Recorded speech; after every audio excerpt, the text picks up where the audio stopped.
Board of Education meeting to order for USD230. Candy, please collect the roll. Mrs. Melius, Here. Mr. Ewing. Are you in line? He's joining right now. We'll come back to him. Mrs. Sealing is not here. Mr. Hoffman, Present. Mr. Updike, Present. Mrs. Mitchell, Here. Mr. Anderson. Present. Very good. Thank you. Moving on to approval. We need to get Keith. Keith. Is Oh. Keith joined? Has Keith joined? Yes, I'm on here. We're There you taking go. roll call. Keith, just say yes. Yes, All right, very good. Moving on to approval of the agenda. So move. Second, moved and second for approval of the agenda. Are there any additions or edits?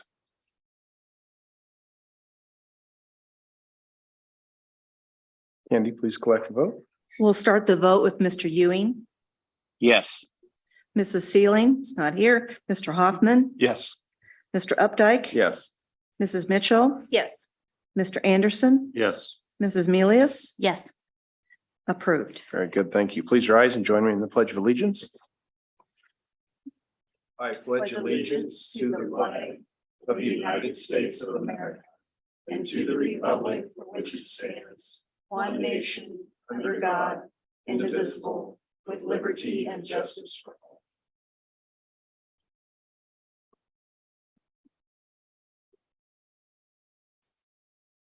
Very good. Welcome, everyone. Board members, thank you for being here. Thank you for being coming in this evening. Looking forward to hearing this. Business with individuals. Candy? No cards were received. All right, moving on to good news recognitions and announcements. Dr. Luttrell? Okay, again, we very happy for everyone to be in attendance tonight. Most everyone here tonight is here for not only just to hear the USD 230 business, but also to take part in some well-deserved recognitions. And one of the recognitions that we're going to start with, that for the most part impacts virtually every single one of our school sites or school attendance centers. And I'm going to let Dr. Robinson, who's kind of facilitated this work throughout the school year in a recognition program that's we worked with through the hospital medical professionals, especially Children's Mercy across the Kansas City region, called Project Adam. And at this time, I'm going to let, like I said, Dr. Robinson come and give you a little bit of information, and then we're going to draw some recognition to those schools. We did spend considerable amount of time prior to tonight. We had a little cookie reception, and thank you, and took some pictures with the banners prior to the start of the meeting. But at this time, like I said, Dr. Robinson, why don't you tell us a little bit about Project Adam and the great work that many of our staff have been involved in over the past several months. So I'm not sure how familiar the board is with Project Adam. Project Adam was something that was started before I got here, but something I'm happy to see us making some significant progress. As you watch the NFL the last couple of weeks and all of the emphasis that was placed on cardiac arrest and preparedness, I probably watched the aftermath of it in a little bit different light than a lot of other people. Like, there's still the worry about Damar Hamlin and his family, but a lot of sense of pride of knowing the work that was already being done here and the recognition that was coming. So Project Adam was created by a family whose son collapsed during a basketball game. And the idea was to make sure that schools, hospitals, other facilities had taken extra steps to be prepared in an event that would happen. And I know that there were personal reasons why Spring Hill took on that task. And we're excited tonight just to share a little bit of where we are. So this year, your nursing staff has been fantastic. And while Dr. Luttrell mentioned that I've facilitated, that's a really loose term, because they've really done the work of making sure that we have clear safety checklists in place, that our AEDs are being monitored and are up to date, and that we have them in all the locations that we would need them. They've been implementing for the first time cardiac arrest drills as part of our safety drills this year, and all of our schools have full cardiac arrest teams that have gone through training. So we talk a lot about the importance of school nursing. They have really stepped up this year and made sure that our schools are a safer place. So tonight before, we have Caitlin Bennett, who's hiding in the back corner from Children's Mercy and Project Adam, and I'll invite her to come forward as well. But all of our schools were recognized before the board meeting tonight with banners that will hang in their school, recognizing them as a Project Adam Heart Safe School. And it's something that we still have work to do. I think all of our nurses would say there's still pieces that we need to fine tune and we need to make sure it's better, but we're really proud of how safe our schools are. And this is just one more step towards making them safer. So I would ask if you're a part of a crisis team, would you stand up where you are to be recognized? Oh. And I'll take from our previous board meeting. Board members, can we give them a nice round of applause?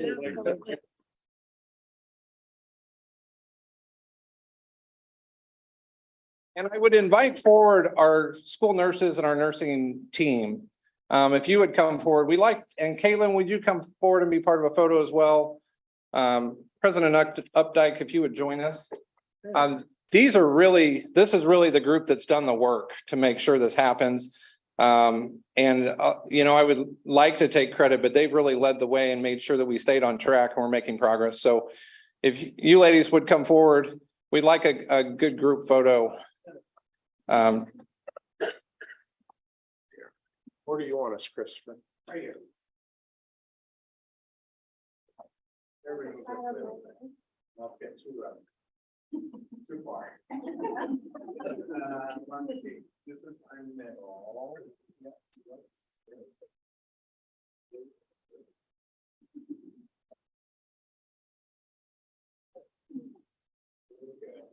let that take one first.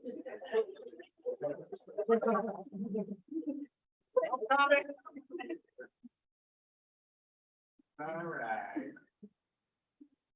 Ready, 1, 2, 3. And we'll get one more here, 1, 2, 3. Right there.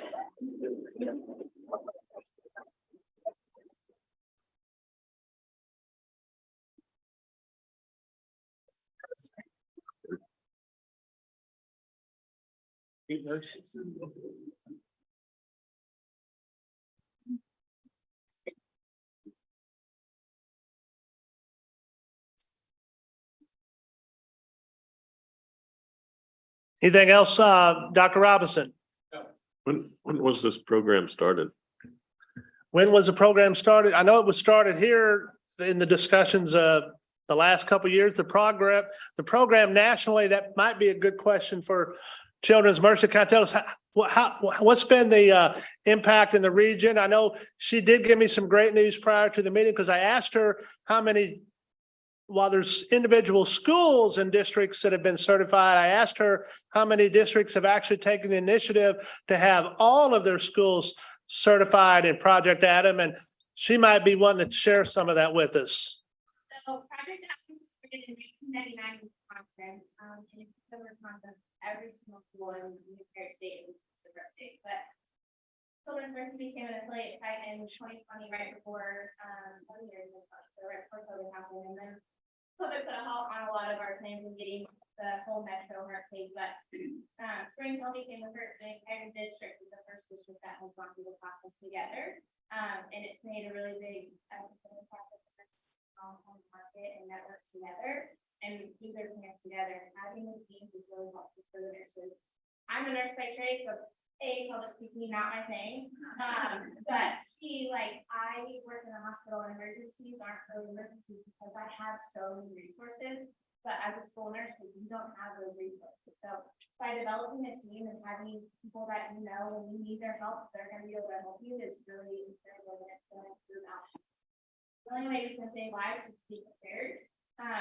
And that's all we can ask for. You can't predict sudden cardiac arrest. You don't know what's going to happen. It's kids, it's not just the kids. It's staff members, it's family members, it's visitors who come into the walls of the school. But by being prepared for cardiac arrest, that's amazing. People have done an amazing job, and I'm just here as a fly on the wall. I'm really proud of them. Good. Okay, well, thank you again. Yeah, thank you very much. Thank you for being here, Caitlin, and I guess providing some of the guidance to the district. I think there were 8 nurses. Did I count that right? Fantastic job. You know, the time to understand what you need to do is not when it's happening. And so being prepared when you talk about drills and checklists and our nursing staff has that knowledge, understanding, and experience, but they can't do that alone. It has to be a synchronized activity from what I understand. And I mean, we've had experience here at the district that was went a good way. And without having that dedication, commitment, taking the time, effort, and energy to think about what may or may not happen in the future and then be prepared for it. I think it's a great point you make, Caitlin, is the preparation is key. And so well done. I mean, you know, what'd you say is the first Spring Hill's the first district District. in Kansas to do that? So you're shining a really nice light on us, but through the efforts that you've put in, it's critical because you can't know, right? You can't predict that. And so thank you very much. It's a lot of work, I'm sure. Okay, and then we also have, as you know, this school year, the district started presenting core value awards to individuals that have been nominated for going above and beyond in certain areas. It could be a parent, it could be student, it could be staff. And here this evening, we have to recognize 2 individuals with the Core Values Award is our principal from the Early Learning Academy. Mrs. Barnhill is going to come and give us some recognition of those individuals and tell why they are worthy of a Core Values Award. Thank you, Mrs. Barnhill, for being here. Thank you for having me. Good evening. The 2 ladies that I'd like to recognize tonight joined our program and our team shortly after we had moved to the Early Childhood Center. And when they arrived and joined the family that we are at Spring Hill Early Learning Academy, they immediately embraced the idea that students and staff are our #1 priority. And they embody the entire staff in that goal. Nurse Michelle is the first lady that I'd like to recognize. She provides a safe and world-class environment for us. She immediately looked at the needs of the students and has developed a lot of age-appropriate health and safety programs. And she goes into the classrooms and she works with the kiddos and teaches them the proper way to cough. And we just finished our dental screenings for Dental Health Month. So the kiddos all got to take a toothbrush home. And Michelle is such a kind and patient person. Our littles, when they're hurt or they're sick, they don't often have words to express how they're feeling or what hurts or what's sick. And she is so patient with them to work with them and help them figure out what they need to take care of them and call their mamas and get them home and get them the health care that they need. During the COVID pandemic, she was invaluable to me. She was constantly doing the research, staying on top of the district recommendations, making sure that we were safe and healthy the whole time. And I really could not have done everything I did without her guidance and her help. Alex Chadwick, I call her my chief Imagineer. We are a play-based program at the Early Learning Academy. And so they do a lot of real world experiences and they build barns and they have backdrops and they build castles and they have haunted houses, and all of the teachers, all of the staff take part in that. But Alex is always there to help with backdrops, to fabricate things that need fabricated. And then her first job every day, she comes to me and says, she'll say, Miss Steph, where do you need me today? So she knows if there is a para who's ill and we don't have that covered, that's the first thing she does. She'll make sure the kids are taken care of, the staff's taken care of. And then it's, Miss Steph, what can I do for you next? Michelle's always checking in with me. They don't only look after the staff and the students as I look after the staff and the students. They look after me too. And I really appreciate that. You know, whenever I hear Miss Alex say, Miss Steph, whatever you need, it just makes me know that we're a team, we're a family, we take care of each other. And I value these ladies' help. And Nurse Michelle, I would like to present her with the Core Value Award for Supportive Environment.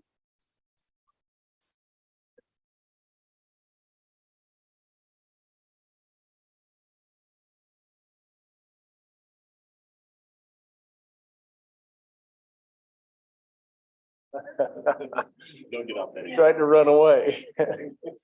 Oh.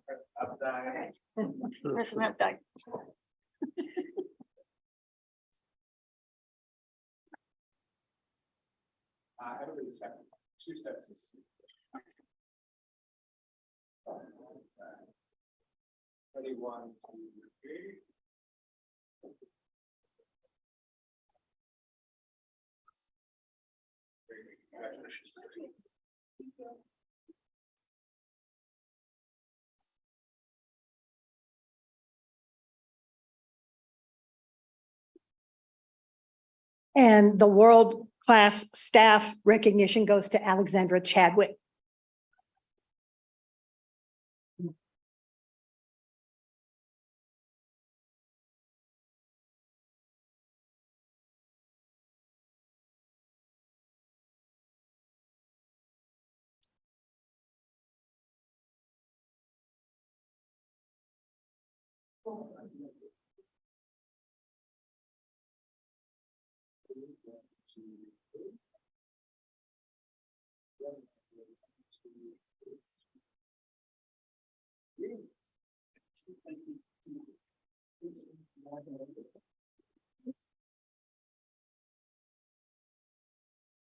Thank you.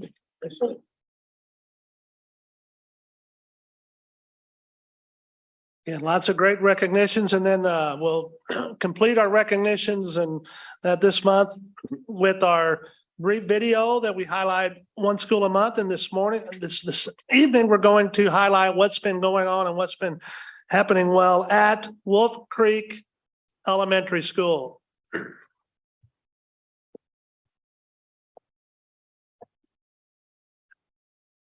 What's going well at Wolf Creek? It was funny because I asked the kids, I said, I want to do something and saying what's going well at Wolf Creek. And one of the kids says, everything is going well at Wolf Creek. And it's like, you are right. I 100% agree.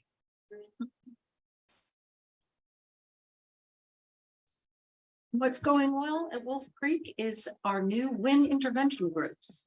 WIN intervention is when our classroom teachers work with our interventionists and they put children in groups according to need and offer some targeted instruction in reading and math. It's been really exciting to see it get going, and we're excited to look at our data and see how it's affecting student achievement. We just finished up celebrating the 100th day of school here. So we had all kinds of fun activities. We wrote to 100, did some estimating. We made an art project. Our kids are really gaining independence in their ability to work together with different games or puzzles.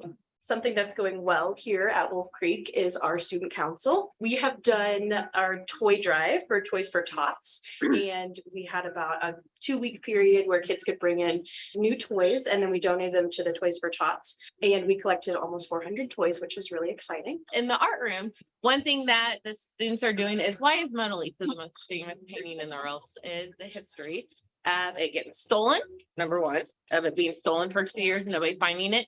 And two, everybody trying to do crazy things like throwing cake at it, rocks, why it has bulletproof glass and security guards. So any kid at this building would tell you that story.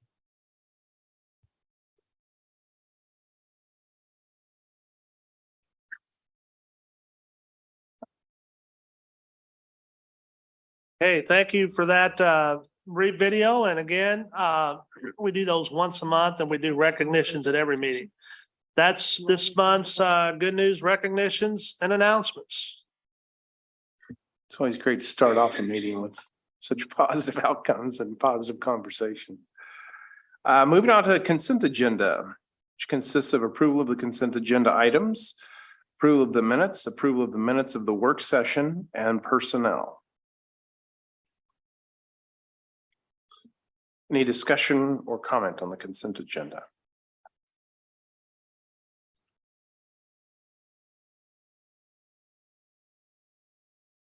Mr. President, I move for approval of the consent agenda.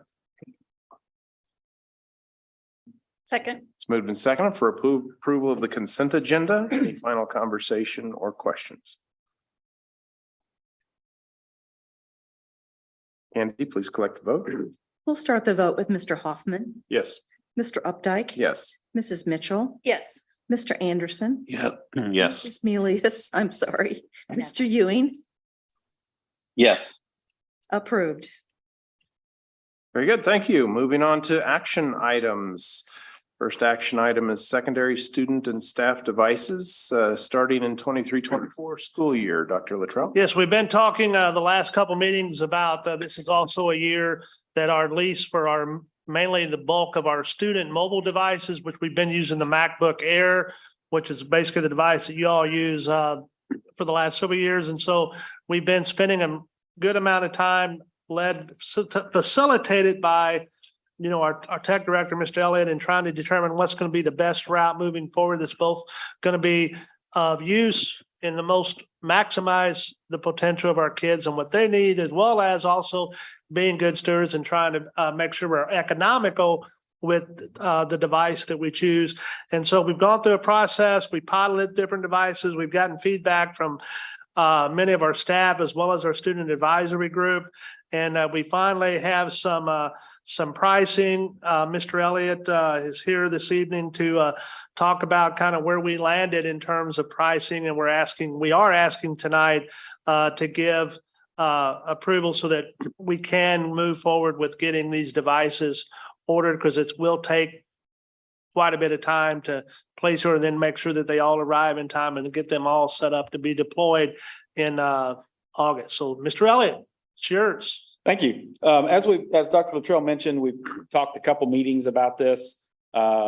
We completed end of the week last week our data collection from the different groups, provided them some feedback, was excited to had really good engagement from the staff to ask questions and provide feedback. We sent that out to all the responses to them last week. As I mentioned in the last meeting, when we presented to the students, we got some real positive feedback from them, and I really wasn't sure what to expect, but that was very positive. And be happy to stand for any questions. The documentation's attached, but the short version is we were able to get a 3-year dollar buyout lease, 0%. So it makes the budgeting a little bit easier.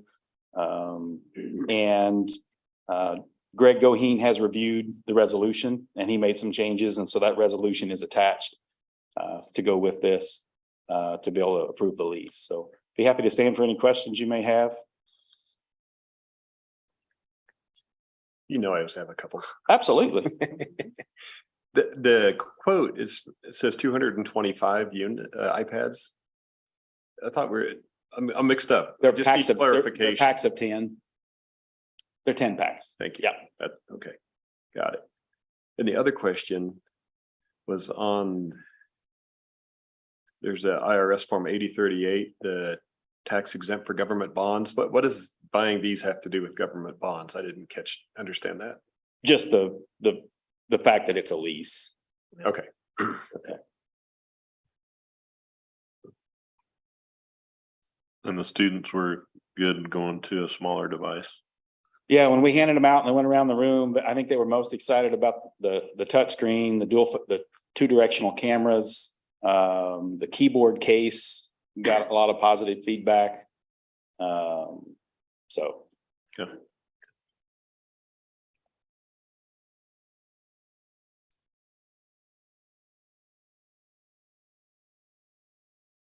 Does this all come out of capital outlay? I'm sorry if I probably. I'm going to defer that question, but that would be my guess. Okay. All right. Mr. President, I move that we purchase iPads, MacBooks, and related equipment from Apple in the amount of $1,423,740, utilizing a 3-year lease.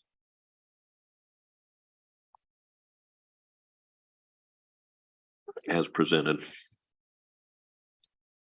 Second the motion, and I'm going to add that I really like how you put this together, and brought it to the staff and it was just well done. I have to give most of that credit to the teaching and learning and the instructional coaches at the secondary. They're the ones that spent the time and effort to get that data collected and get these devices in front of the teachers. So Good. However, it got it done. It was done right.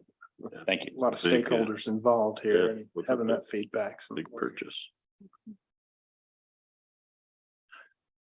It's moved and seconded to approve secondary student and staff devices starting for 23-24 school year as presented for purchasing iPads, MacBooks and related equipment from Apple.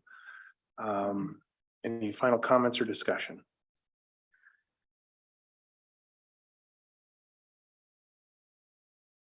Candy, please collect the vote. We'll start the vote with Mr. Updike. Yes. Mrs. Mitchell, Yes. Mr. Anderson. Yes. Mrs. Milius. Yes. Mr. Ewing, Yes. Mr. Hoffman, Yes. approved. Very good. Thank you. Moving on to action item 7.02, internet service contract. Dr. Luttrell. Also, Mr. Elliott can provide you insight into our current upgrade to on our internet contract which is basically moving us from the current speed of 2 gigabytes. We would be going to the 5 gigabyte 5G. And of course, E-rates involved, which gives us a discount. And couple that with what our current pricing is. And Mr. Elliott will provide you what the net cost is increase for going to this much expanded, much faster speed. Mr. Elliott. Thank you. We've been doing quite a bit of analysis, looking back the last semester worth of usage. Normally we run 40 to 60%, but we're starting to see we're hitting that 80 to 90% utilization on that 2 gig a few times a month. And as we continue to add students and believe it or not, even though the overall district may not be growing very fast, my secondary student base is growing significantly because of the elementary kids that are moving into it. So just in anticipation of some of the teaching and learning adoptions that we've done and some of their internet and online features, as well as the increase in secondary students, we felt like it was better to be ahead of this game. Unfortunately, we have to make the decision at least 6 months ahead of time to do that in order to get all the E-rate process completed. So that's why you've only seen this once. We were waiting on the contract to get back from Charter. But when we bid this out 2 years ago, we actually asked for a price on 2 and a price on 5 so that we didn't have to rebid it. All we had to do was just exercise our options. So that's what we're doing here. And as we said, with the E-rate discount, it's an increase of about $10,000 for the entire year. Any questions? Is that how it jumps from 2 to 5? There's nothing in between? No, we could have potentially done something in between. The problem we run into is in order for us to make that jump, I wanted to make sure it was big enough when I bid it 2 years ago that I had, and they didn't want to bid more than 2.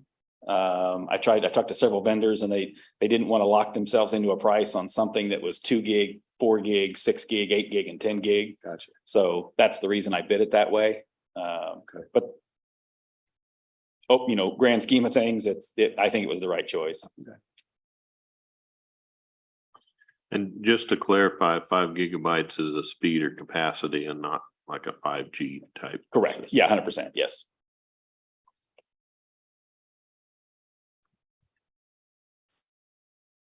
Yeah, because it comes in on fiber. Yeah. And that does go to all the buildings, right? Correct. Yeah, we have our own 100 gig network to all the building. Mhm. I'm sorry, 10 gig to all the buildings. And this comes in from Time Warner right now at Hilltop. And that's once this contract is over, we'll bid it to go someplace else. But the time we bid that, we were still actively using that building. So. Right.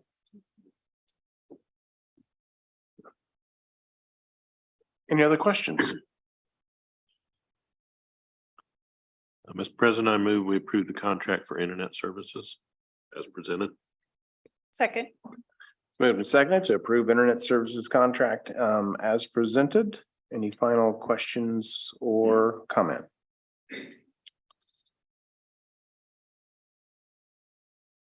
Candy, please collect the vote. We'll begin the vote with Mrs. Mitchell, Yes. Mr. Anderson, Yes.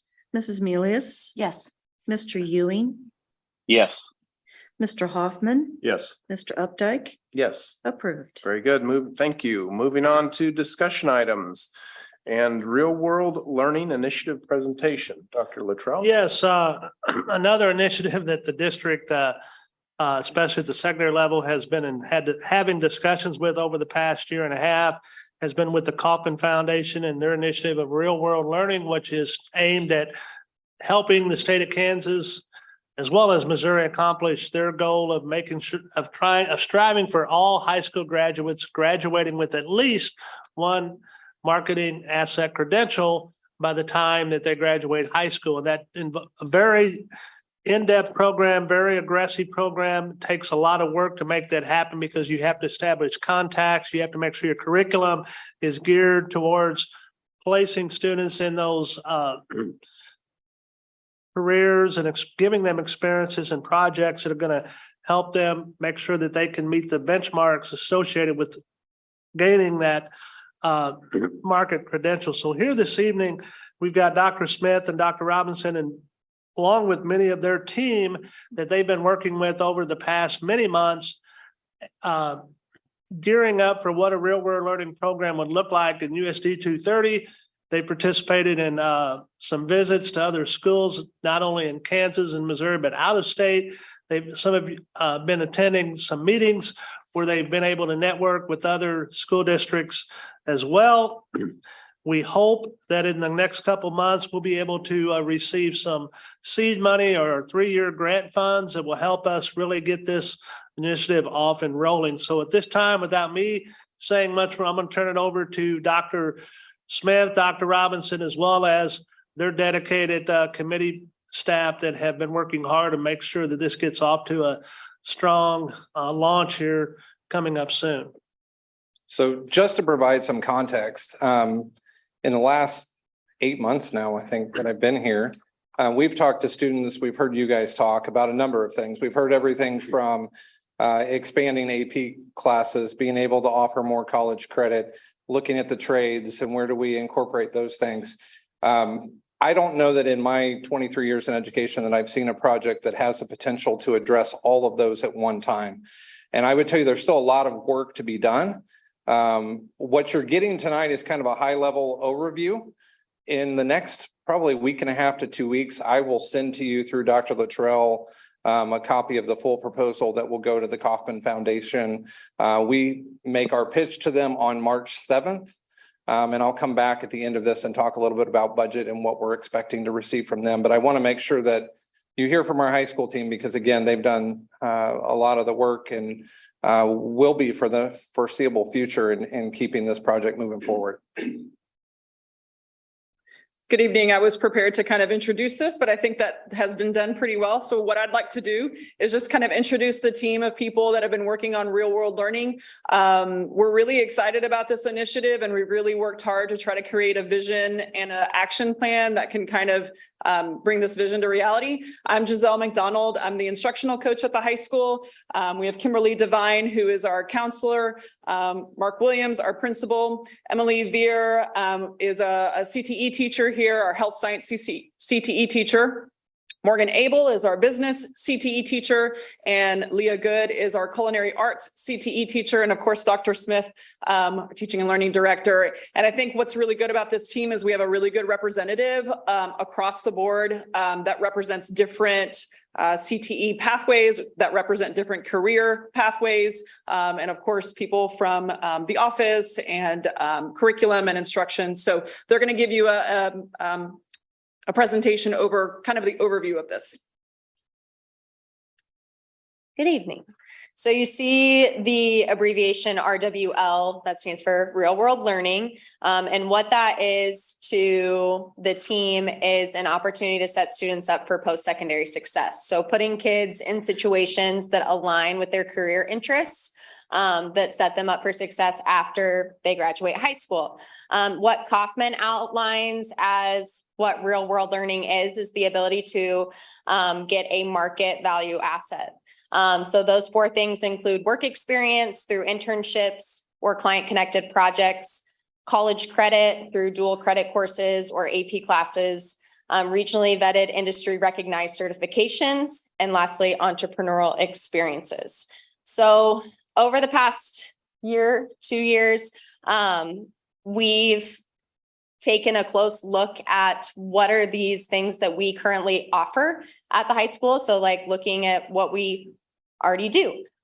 So me, Leah, and Kimberly, or Leah, Kimberly, and I should say, sorry, are going to talk through some of the opportunities that we currently have for our high school students to gain market value assets. So in the work experience category, internships and job shadowing, my sports medicine 2 kids currently have the opportunity to observe different professionals in the Spring Hill area, and our teaching internship class where we send high school students into the elementary schools to work with other teachers in the district. And then the client connected project that I wanted to talk about was my sports medicine class paired up with a healthy living teacher and actually created some workouts for students. Maybe they had a sprained wrist, but still a way for them to participate in weights and be involved and earn their, class credit. So working with Mrs. Oshel, my students were able to do that as a client connected project. The culinary students do a variety of catering events. In December, they catered the Board of Education holiday dinner. Coming up in February, we're also catering the legislative breakfast for Spring Hill. And so we do a variety of those throughout the year just to give them opportunities to see what catering is actually like in the industry. And then regionally vetted industry recognized certifications. The culinary students have the option to get Serve Safe Food Handler. So that's all of our Culinary Arts A students. And then Serve Safe Manager is offered to our juniors and seniors who are in applications. And some of you have students who have taken advantages of some of the classes that we have already offered or currently offering. So we offer dual credit classes, and those are classes that are offered during our school day through JCCC that students can get college credit for. And those, I got to read them off because there are quite a few. College bio, college algebra, stats, comp 1 and 2, med term, like Emily said, CNA and calculus. And then there are also quick step classes through JCCC that kids can take outside of our school day that we will give credit for as well. Our AP courses, since I started 5 years ago, have really taken off and they continue to grow, which is awesome. We currently offer AP Chem, AP Lang, APUSH, AP Music Theory, and AP Calc, and excitingly, I don't know that that's a word, we're going to be offering AP Gov and AP European History next year. So those are new classes to us. I just had a real quick question on, you talked about the Serve Safe and the Serve Safe Manager, Serve Safe Food Handler. Those are marketable things, right? I mean, those people, it's a skill that people look for to hire, right? It's not just a course and a certificate. It's actually a marketable. Absolutely. So Serve Safe Food Handler, most restaurants, even fast food restaurants, do some type of training, food safety training before you're actually going to start working.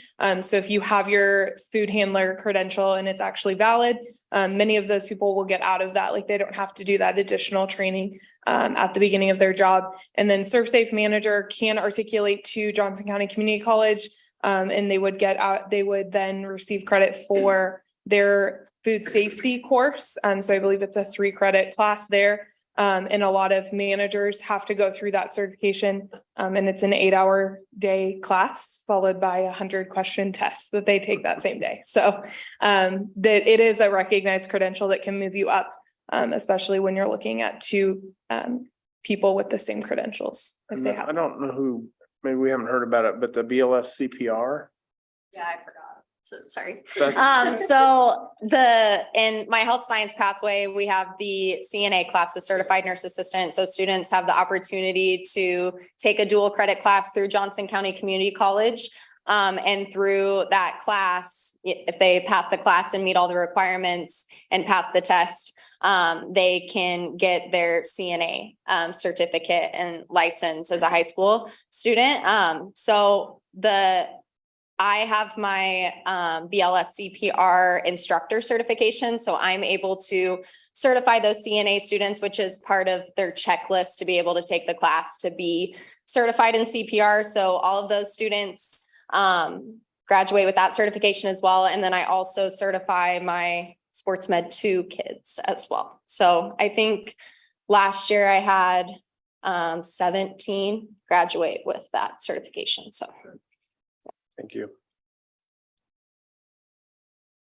So why are we wanting to move forward with real world learning? So it's kind of fourfold. It supports the high school strategic plan, but also the district strategic plan in creating real world learning opportunities for students. It also aligns with our steps for success and what we want our graduates to have. It also works in well with the Kauffman Foundation funding to really be able to bring these opportunities to life for students. And then it will help us align with the potential new graduation requirements. I don't know if the school board has met yet, the state school board. Yeah, it's done. Oh, it's done. Okay. So it will be help us kind of meet those requirements moving forward with the class of 2028 so that they will be better off.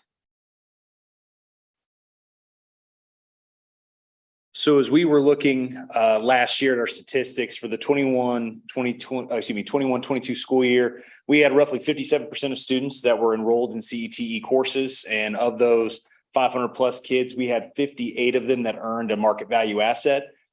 Knowing that kind of where we're at and where we're headed as far as graduation requirements, not only for the state of Kansas, but also for USD230, we see this as a really good opportunity to kind of grow these opportunities for kids with these internships, the college credit, the workplace experiences, all those things to kind of really help push us forward and keep moving in that direction. I don't think this is me. Oh, yeah, this is me. So thank you.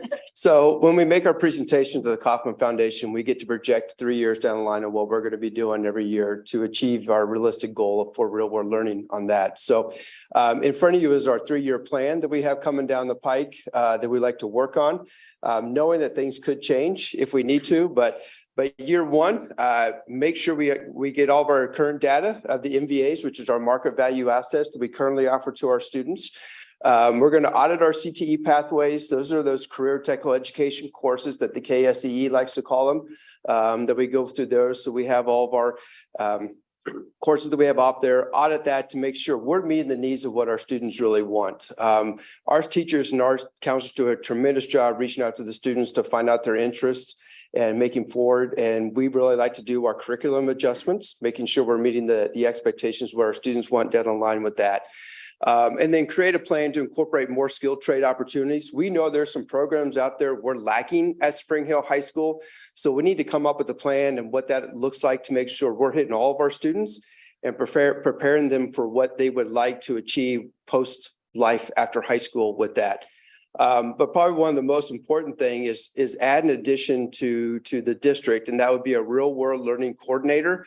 And let this individual oversee all of our work with the Kauffman Foundation, our communication with the Kauffman Foundation, and actually start getting those connections with some of our businesses and getting Spring Hill High School out into our business, because we know it's going to take time to create those relationships to make sure they feel comfortable with our kids coming into their workforce and working on some of those client-driven projects with that. Year two, we're going to identify and add more market value assets. We've already kind of laid the groundwork for some of our CTE. We know that there's some certifications out there that we're missing in a lot of our career and technical education courses. So what are those and what does it take for a kid to get certified with those, to have those opportunities with there?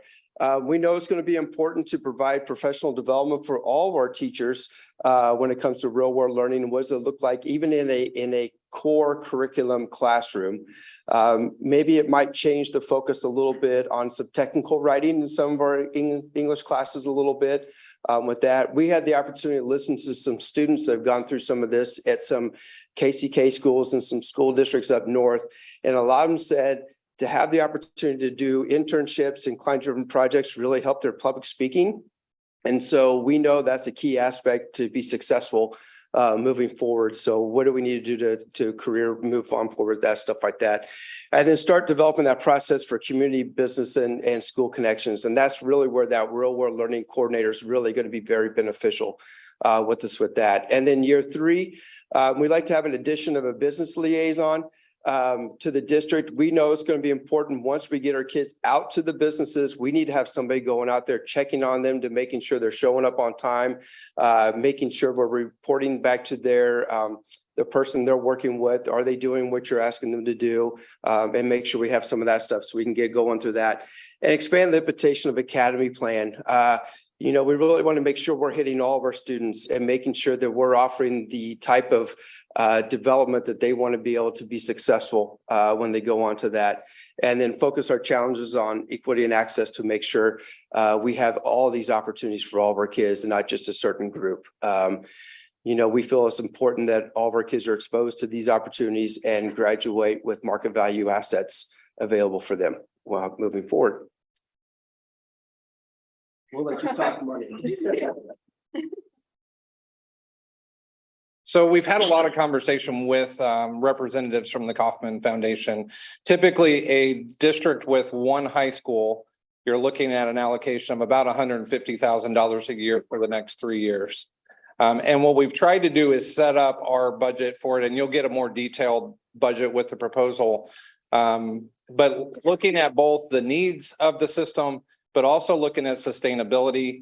We do have a little bit of a glance at what the first cohort that went through Kauffman, which is some of the other Johnson County schools, they're ending their 3-year cycle right now. And what Kauffman is projecting to them is 10% less than what they were receiving, that they'll receive that for the next 3 years. So my hope would be that if we do this right, that we're looking at a 5 or 6 year commitment from Kauffman. That could change. It really depends on where their financial portfolio goes and where their initiative goes. But I think with what the team has put together, it has the opportunity to really impact students and just teaching and learning in general at Spring Hill High School. So quick high level overview of the budget. Mr. Williams mentioned the real world learning coordinator. Really our focus was year 1, let's get the real world learning coordinator in. Let's make sure we can shore up the things at the high school around career and tech ed, around there's a lot coming with the new graduation requirements that will require us to be able to take these opportunities and translate them back into credits. And so having a person on the ground to help with that. The other piece we've been able to learn from neighboring districts who've gone through this process is if we start working the business piece too early, essentially what happens is we have businesses excited and fired up to participate, and we don't have our students and the other processes in place. So I think the way the 3-year plan is structured, we will monitor closely. And if the team is moving ahead and we're moving faster than the plan, then we'll problem solve through what that looks like. But I think the way the staffing piece of this sets up, it allows us to really build capacity within the high school before we go outside of the high school. The other piece that's there in years 1 and 2 are costs to support professional development. So some of that is curriculum work, because when we start looking at career and tech ed pathways, the most qualified people to do that work are going to be the people that are going to come back the next year and teach in those pathways. And so we want to make sure that we can involve them, whether that's summer work, whether it's sending them places to get more information. So we built in some costs that way. Probably the newest one is adding a system to be able to track what our students are doing post-secondary. KSDE does some of this through the clearinghouse. The problem is there's a 2-year lag on where our students are and when the data comes back to us. And so essentially being able to make changes on the fly or changes over the next 3 years is really difficult. So part of what we're trying to build in here will help us both with this, but it also help us with some of the things with our accreditation process moving forward. Is a system to be able to track students with graduation exit surveys to make sure that the programming meets their needs and their interests. They would also do a survey, if I remember right off the top of my head, 12 to 18 months after graduation. So we'd get to know where are those students going immediately after graduation. And then they would follow up with them again 5 years after graduation. So I think Dr. Smith and I looked at it a little bit. We haven't picked a vendor or any of those kind of things. That'll be part of this first year process.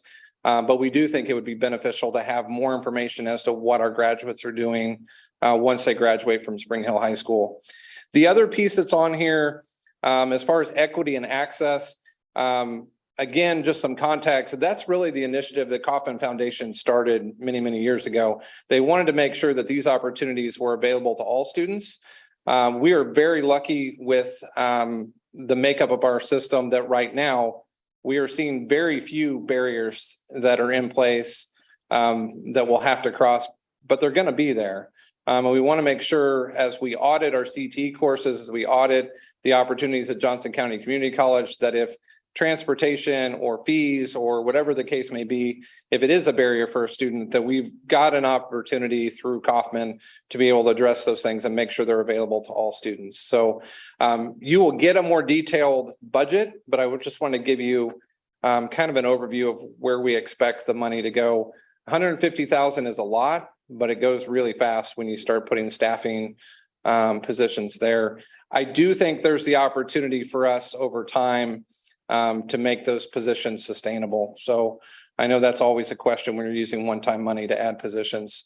But I think both the timeline that Kauffman is giving us, but also really the career and tech ed position itself is probably something we should have in place just with the size of our high school anyway. So it's probably something, even if we weren't looking at Kauffman, that we would need to come up with some way to address those needs to stay current. So having these funds for the next 3 to 6 years is a real benefit to us at this time.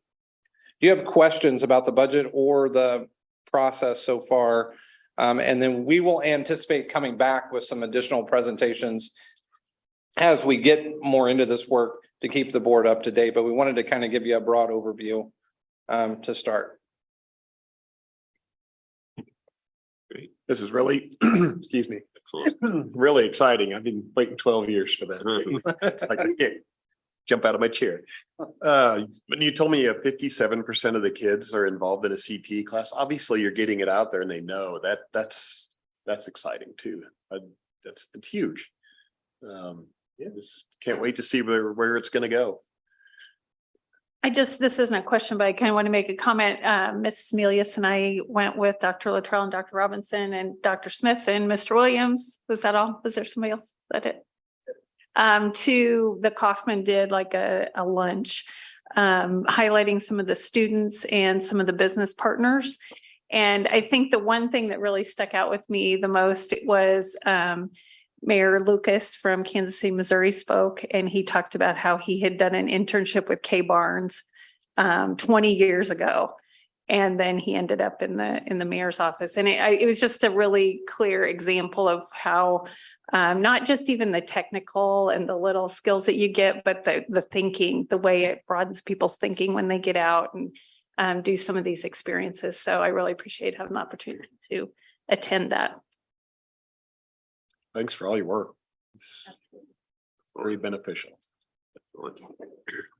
Yeah, this is an exciting thing. I know you guys you already got your feet pointed out the door, but thank you for doing this. What it does is it broadens kids' horizon, gives them an opportunity to learn, and you create the environment that they can do that with as few roadblocks as you can. And I based on just my understanding is this helps to kind of break down some of those roadblocks that may be there or perceived at any rate, and I think what you said, I think you're spot on, Josh, is you don't see them yet, they're going to be there, and then you'll remove that one and then there'll be another one. So, but it's great to see this. What I really like about this plan that you've got is that you've said, okay, where are we today? And then let's build on that. It's not they say, it's kind of that old adage of aim, fire, ready, where you just take off and you get out over your skis and you're not sure how to catch back up with yourself. So I think this is a very good approach to create that base and foundational understanding first. If I can mention one other thing that's been a big question that's come up as we've been working through it. And I know it's one that the board is already working through. There are two things Kaufman won't pay for. Typically, it's software and equipment and facilities. Some of those things, there are some equipment pieces that are already in our teaching and learning budget that'll be coming up. But the facilities piece continues to be a question. And part of what we built into our 3-year process is to really look at both in the CT and the core curriculum pieces, what's really needed. And hopefully that'll be valuable information for us to bring back to the board. We also have Dr. Luttrell had set up for DLR to come down and walk the high school with our team. I think it's the end of next week. And to be able to take a better look at some of the capacity questions and facilities pieces that have come up. So I know that's a question on our high school team's mind, just for the board to be aware of as we move forward. And that is one thing too, that through the listen and learn tour that I heard repeatedly, as well as even when during my interview process last year and talking with each of you as directors, is that real world learning, it definitely addresses both ends of it's all the spectrum. It addresses the students that, again, that may not want to be going directly to a university or college immediately, helps them get a skill. It's going to help us enhance our CTE programs, but then it also does offer opportunities for those that do want to challenge themselves, that are going to, through the biomedical sciences, the engineering.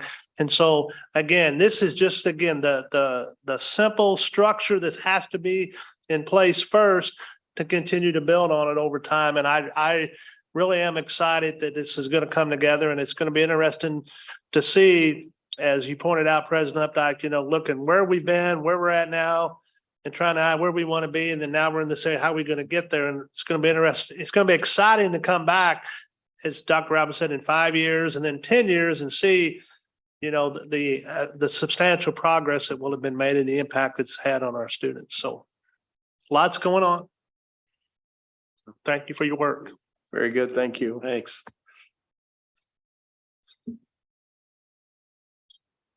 Moving on to our second discussion item on professional learning communities, survey results overview and process for making possible recommendations to enhance the format. Yes, again, and we're not again asking for any decisions tonight, but one thing that this is a 4th year with our professional learning communities model. It's been implemented within USD230 since the 2019-20 school year. And as I've said from day one, I am a strong believer in PLCs and the impact that they can have on student learning if they're implemented over time correctly and people are committed to those values. And of course, with any professional learning community, the focus is on student learning and how the teachers use their collaboration time on Wednesdays to truly focus on what do they need to do better in the classroom based upon what feedback the students are giving them through their written assessments, verbal assessments, and so forth. And so being the 4th year, we felt it was time to do a survey of staff, survey of students, survey of parents, just to kind of see what they felt. First and foremost, what they knew about PLCs, how they understood them, and then also to give us some feedback on things we might consider moving forward. And so tonight, Dr. Smith and Dr. Robbins are just going to very briefly give an overview of what some of that stakeholder feedback consisted of, and then tell you what the process is in place. And hopefully between now and the next 4 to 6, they will come back with some representatives from that committee and maybe offer some recommendations moving forward as to how we could continue to enhance that process. We're just not sure what that might look like. So Dr. Robinson and Dr. Smith, feel free to share with us about PLCs. Well, like Dr. Luttrell mentioned, we'll be brief, but we'll try to cover where we are and what we hope to do before the next board meeting, so you've got an idea of where we're going. I just want to remind the board of things that we would be looking for if our PLCs are being effective. And part of that is I think the data we receive from staff, and I'll let Dr. Smith speak to that data, supports that we're making good progress towards effective PLCs. As Dr. Luttrell has said before, it takes multiple years to get to where your PLCs are really where you want them to be, and you get to fine tune all of those elements. But we're getting closer to a focus on learning, true collaborative culture, and making sure that results piece is always in front of us. But I'll let Dr. Smith speak a little bit more to the staff surveys that we received. So our staff surveys included our certified staff, so our teaching faculty. It also included classified staff, so we were able to get input from our paraprofessionals. And we had administrative staff who also responded. So our principals and our assistant principals gave us some feedback regarding professional learning communities. And we had a pretty good distribution across all buildings. So we did have participation from all of our schools, which was nice to see in the survey. A couple of things that we learned that we thought were highlights from the survey. Many of our staff members felt like their teams had an established norms and process for how they were going to conduct their work. So when they approach those collaborative Wednesdays, they're going in with a plan, they're prepared, they know how they're going to spend that time. They all felt like they had a pretty good idea, at least to some degree, of what those tasks were going to be meeting to meeting. So making sure that as they go in and consider student data, what are we going to do about that student data? How do we want to respond to it?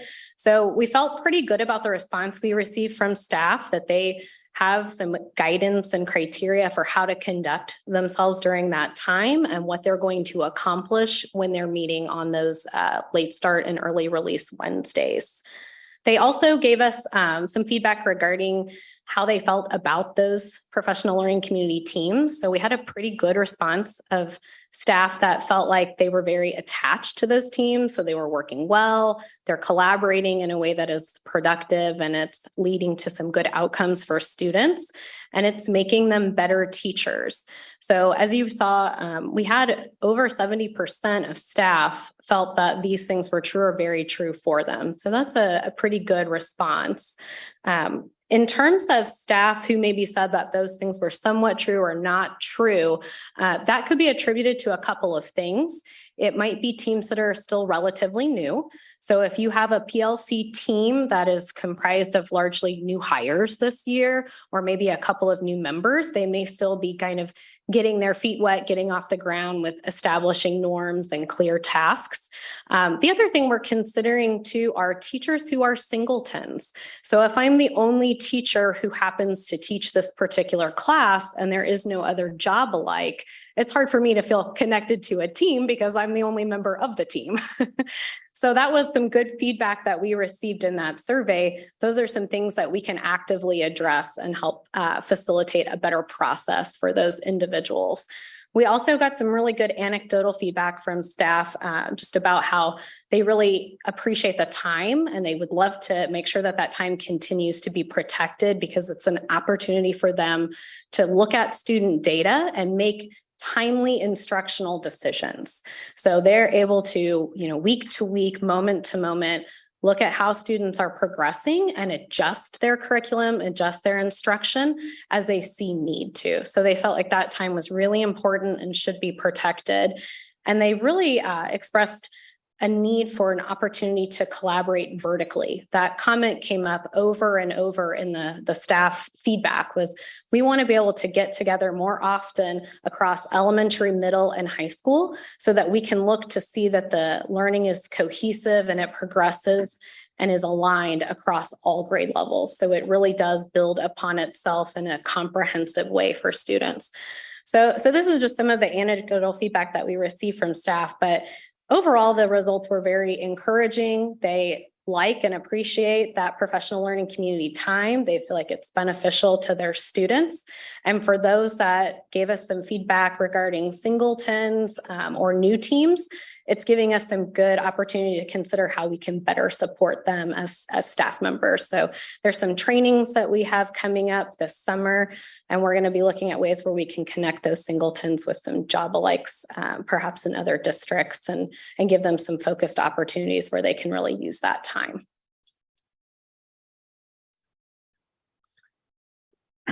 So similar to our building results for staff, we had a pretty diverse response rate from our families. Again, all of our schools were represented. 709 families responding total gives us a pretty good snapshot of where families are. We took our questions in a little bit different direction, in part because they don't have the same involvement on a week to week, level as our staff do. Really looking at how familiar are they with the work that goes on. 73.5% of our families saying they're at least somewhat familiar with what goes on. I think as we dug into the anecdotal comments, I think that's an area we could still get stronger in. And we're looking, Dr. Villarreal and Dr. Smith and I have been talking a little bit about where we might go with communication, what pieces of PLC and the work that goes on in PLC might be beneficial for families to know more about. The other piece we asked a lot of questions was that time when they're not in their classroom during PLC. So the time that they're working with YMCA staff, time that they're working with our paraprofessional staff. And really it appears we've got about a third of our families who are using it on a week to week basis. You've got probably about another third that are using it occasionally. So they may use it a couple days here, a couple days there. Those that were using it on a regular basis seem to be pretty happy with the quality of what YCare and YMCA are providing. There is a group that's not, and a lot of their comments, I think, goes back to there being a misunderstanding of what that time is. There's talk about my kid being bored, about it not being effective instructional time. So that's a piece that we've been talking to our YMCA staff about. No matter what changes are made, how can we strengthen the programming that goes on during that time? The other piece that was pretty consistent was that our families still support if we're going to continue with this work, that Wednesdays are still the best day for them. There was a group that looked at Fridays, but it was about half of the response we were getting, still supporting Wednesdays. So next steps, we had a PLC group planned for this week, and then the Chiefs had to go and win the Super Bowl. And so we have pushed it back to February 21st. So we have a group of about 50 individuals. It's a mix of staff and parents. And I specifically asked for school administrators when they were nominating parents to make sure they weren't staff members as well. And I value our staff members who have kids. They give us really good insight into a lot of things, but I really want to make sure that we have a subgroup that can give us perspective that have no tie to this, that this isn't, no matter what decision we make, it's about their kids and their family and not how it affects their work life as well. So we will meet with them on the 21st. We will be looking at essentially one question from the survey, and I'll show that to you in a minute. And then our hope would be that we'll get enough information to come back to the board with any changes that are recommended on the 27th. So this is the question that has us thinking. So the question essentially is, if you were able to structure PLCs, what would it look like? I don't know if you'll be able to see this light blue here. That's the biggest piece of the pie on there. That's a group that pretty much says, no matter what you do, we're going to support your schools. We know this work's valuable to kids. Make the best decision that fits. So that group, if you kind of take them out of the mix and you look at the others, what you'll notice on the right side of the circle there are all individuals who say, you know what, a change might be beneficial, and getting everything together at one time, whether that's in the morning or afternoon, might be good for my family, might be good for the work we're doing as a staff. I would also tell you, we had the option of looking at data that was collected by another school district. They surveyed statewide what people were doing for PLCs. I think there were 20 or 25 districts that responded. We're an outlier in that we were the only district that responded that is doing both late start and early release. That doesn't mean it's wrong necessarily, but there's probably some good reasons why the other districts have chosen to do everything either in the morning or in the afternoon. Our intention is to take this question to our focus group next week and to really dive deeper into how does it impact families? How does it impact programming at school? And to have them really work around the pros and cons and potentially to come back to the board on the 27th with we'll have a recommendation from that committee as to where to go. But our hope is that we can bring them to some consensus and bring that back to you. So that's our intention moving forward. If there's information that would be valuable to the board or questions you'd like for us to make sure that we're addressing when we have a group of staff and families, I'd be open to hearing that at this time. I just have a quick question. What, I don't know whether it was probably in here somewhere, but elementary particularly and the paraprofessionals that are doing some of that programming, what was the results or the attitude that they had about this? Well, I think the feedback is they're being asked to do a lot with little direction right now. And I think when you see what they're doing, we've got staff that are working really hard to make sure they're providing something really positive for kids right now. I think we're asking a lot. And the challenge with paraprofessionals is typically they're hired to work individual or in really small groups. And in this setting, you're asking for them to manage a large group of kids. So I think if we're going to do it, there's probably some things that we would want to change as far as the structure. I think there may also be some options on the table if you move everything to morning or afternoon that may reduce down the number of students and families that are accessing that time, which may make it a little bit more manageable as well.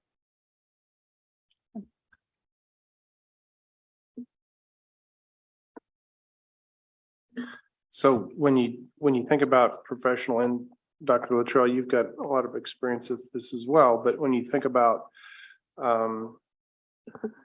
where we are on the continuum of project or professional learning communities from this very new fledgling effort to a very mature effort, where are we on that continuum? And are we at a location that you would assume we would typically be at after 4 years? And I think we have to give some little bit of grace around a couple of years there that had some extenuating circumstances. But where do you feel like that fits? We are. So I'll let Dr. Smith speak to it because she's more involved in the day-to-day with teachers. But what I would tell you is the questions we used on the survey for staff weren't things we made up ourselves. They were taken from Solution Tree, who is the group that does our training and does training for a lot of school districts. It's their questions that they ask groups to determine how effective they are. So I think it gives us a pretty good picture of how our teams are operating. But do you want to speak to that? Yeah, absolutely. I think our teams are in a really good place with professional learning communities, particularly the teams that have had some longevity with the work. So teams that have been together for the entire 4 years, they are much further along. They are really a good example of those high functioning teams that delve deeply into student data and make some very timely instructional choices for their students. I think anytime you have the formation of a new team, you add a new hire to that group, it takes a little bit of time for that new member to kind of get into the rhythm and learn the procedures and the process. But I think that's to be expected and is very common. We definitely have more people, though, who have a full vision and understanding of where to go with this work today than we would have had 4 years ago. People have a much deeper understanding of how to spend that time, how to leverage that time for student learning. So I think our teams have done some really outstanding work, and particularly those teams that have been together for the entire 4 years. They're in a great place.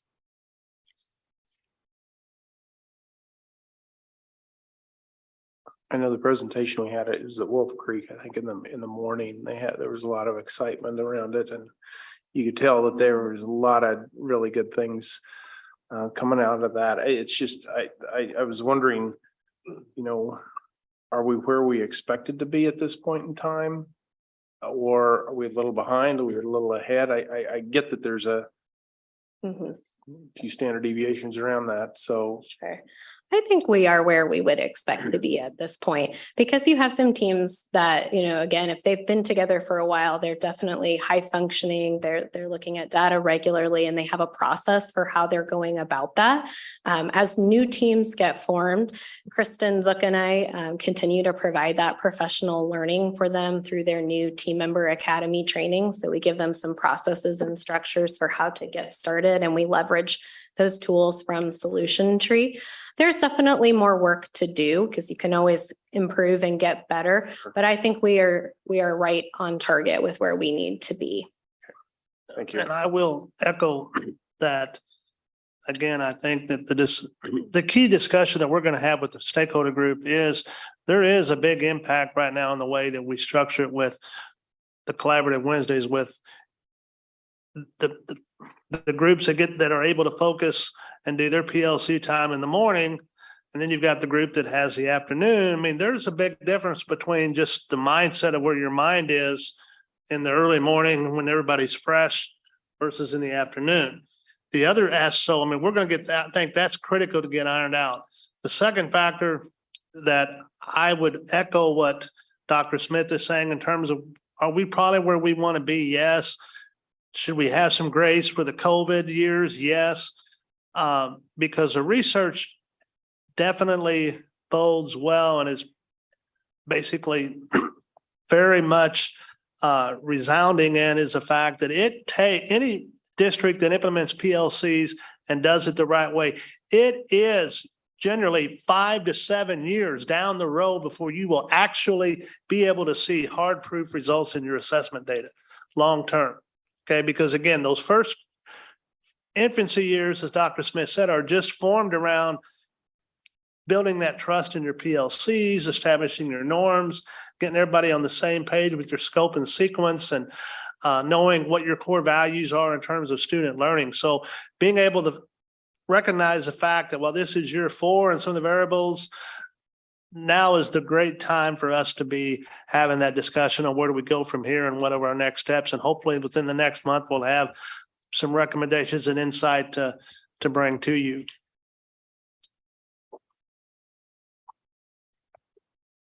So I have a couple questions. One, I was hoping that we would see some data that translates to our assessments and whether they've gone up in these 4 years or whatever, but maybe from what Dr. Luttrell is saying is that that data is better looked at in a year or 2 or 3 or what we see. But my concern is that how often are we seeing these core groups, these groups that are really where they should be, staying those groups? With turnover and teachers leaving, are they starting back at 1? Will we ever reach that point where we're 5 to 7 years in and we really are making a difference, like Dr. Luttrell said? I think that would be my thought. I thought Wolf Creek's presentation was great, and I've seen Timber Sage's on what they're doing and how it translates to our scores and how they adjust things and can really focus on some key points. But when will we use that assessment data to actually determine if PLCs are working in the manner or not?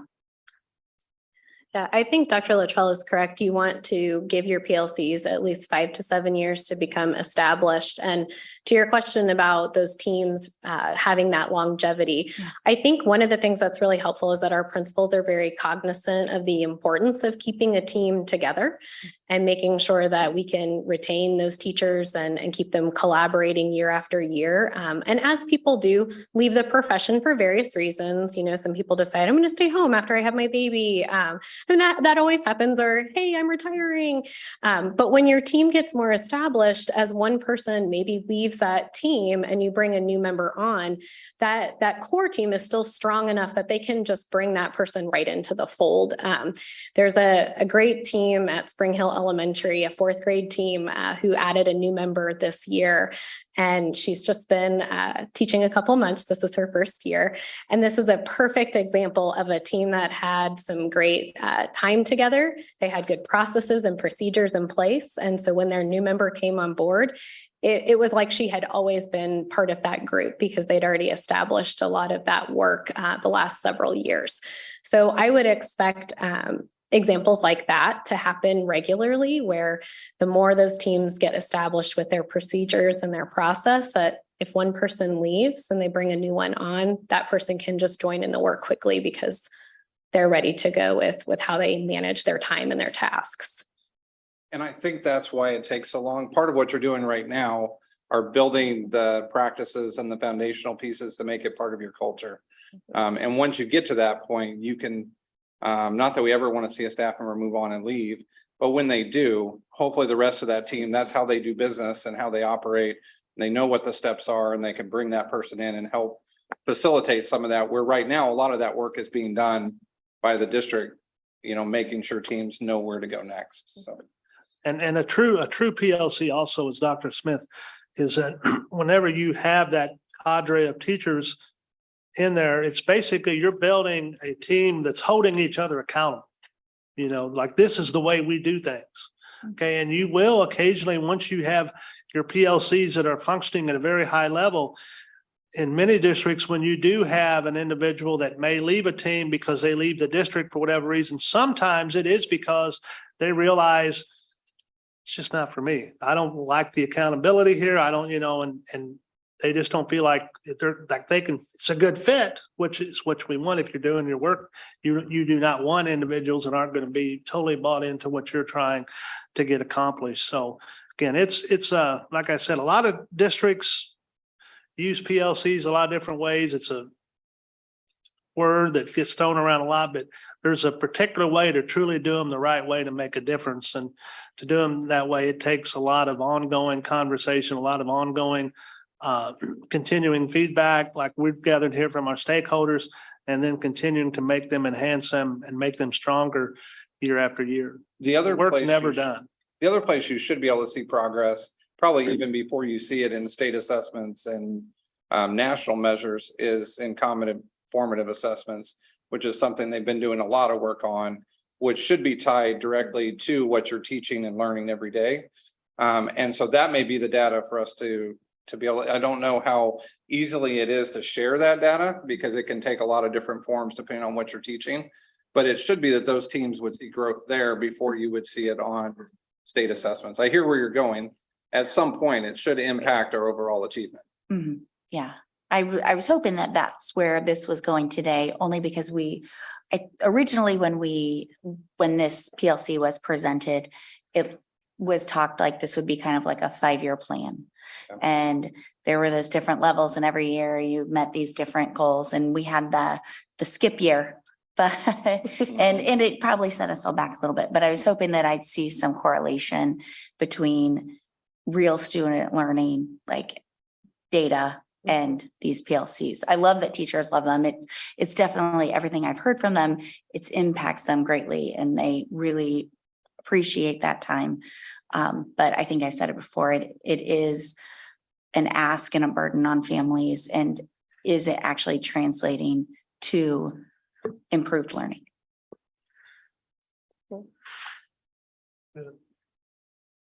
Yeah, and I think we'll definitely, as we kind of wrap up some of the work regarding this survey, there's a good opportunity though for our teams to continue to bring some of those products like the common formatives and share some of that success. So when President Updike asked the question, are we where we expected to be? I actually think we're a little bit ahead in that regard of common formative assessments, because common formatives is really a third step in the process. It's not the first. You really have to make sure that your team has an aligned curriculum. So the scope and sequence of work is the same across that course. So Dr. Robinson and I, if we're on a team, we're not teaching different things at different times. We are aligned in that practice. So you've heard teams at building presentations talk about needing to align their curriculum, needing to go through their standards and get on the same page with what they're looking for in terms of mastery of that learning. So they've had to do some work to say, when we assess a student, are we looking for the same things out of that kid? Would I assess that student the same way that you would, so that we can do this work collaboratively? And they've built some really great tools to be able to do that, to assess kids based on standards and skills. And they're now working on taking those documents, their curricular documents, and creating the common formatives. And they've done that work at a faster pace than I would have expected, because they're just so enthusiastic about using that to help students. So I think in that regard, they're a little bit ahead of where I would expect them to be. That's good. Very good. Thank you. Thank you.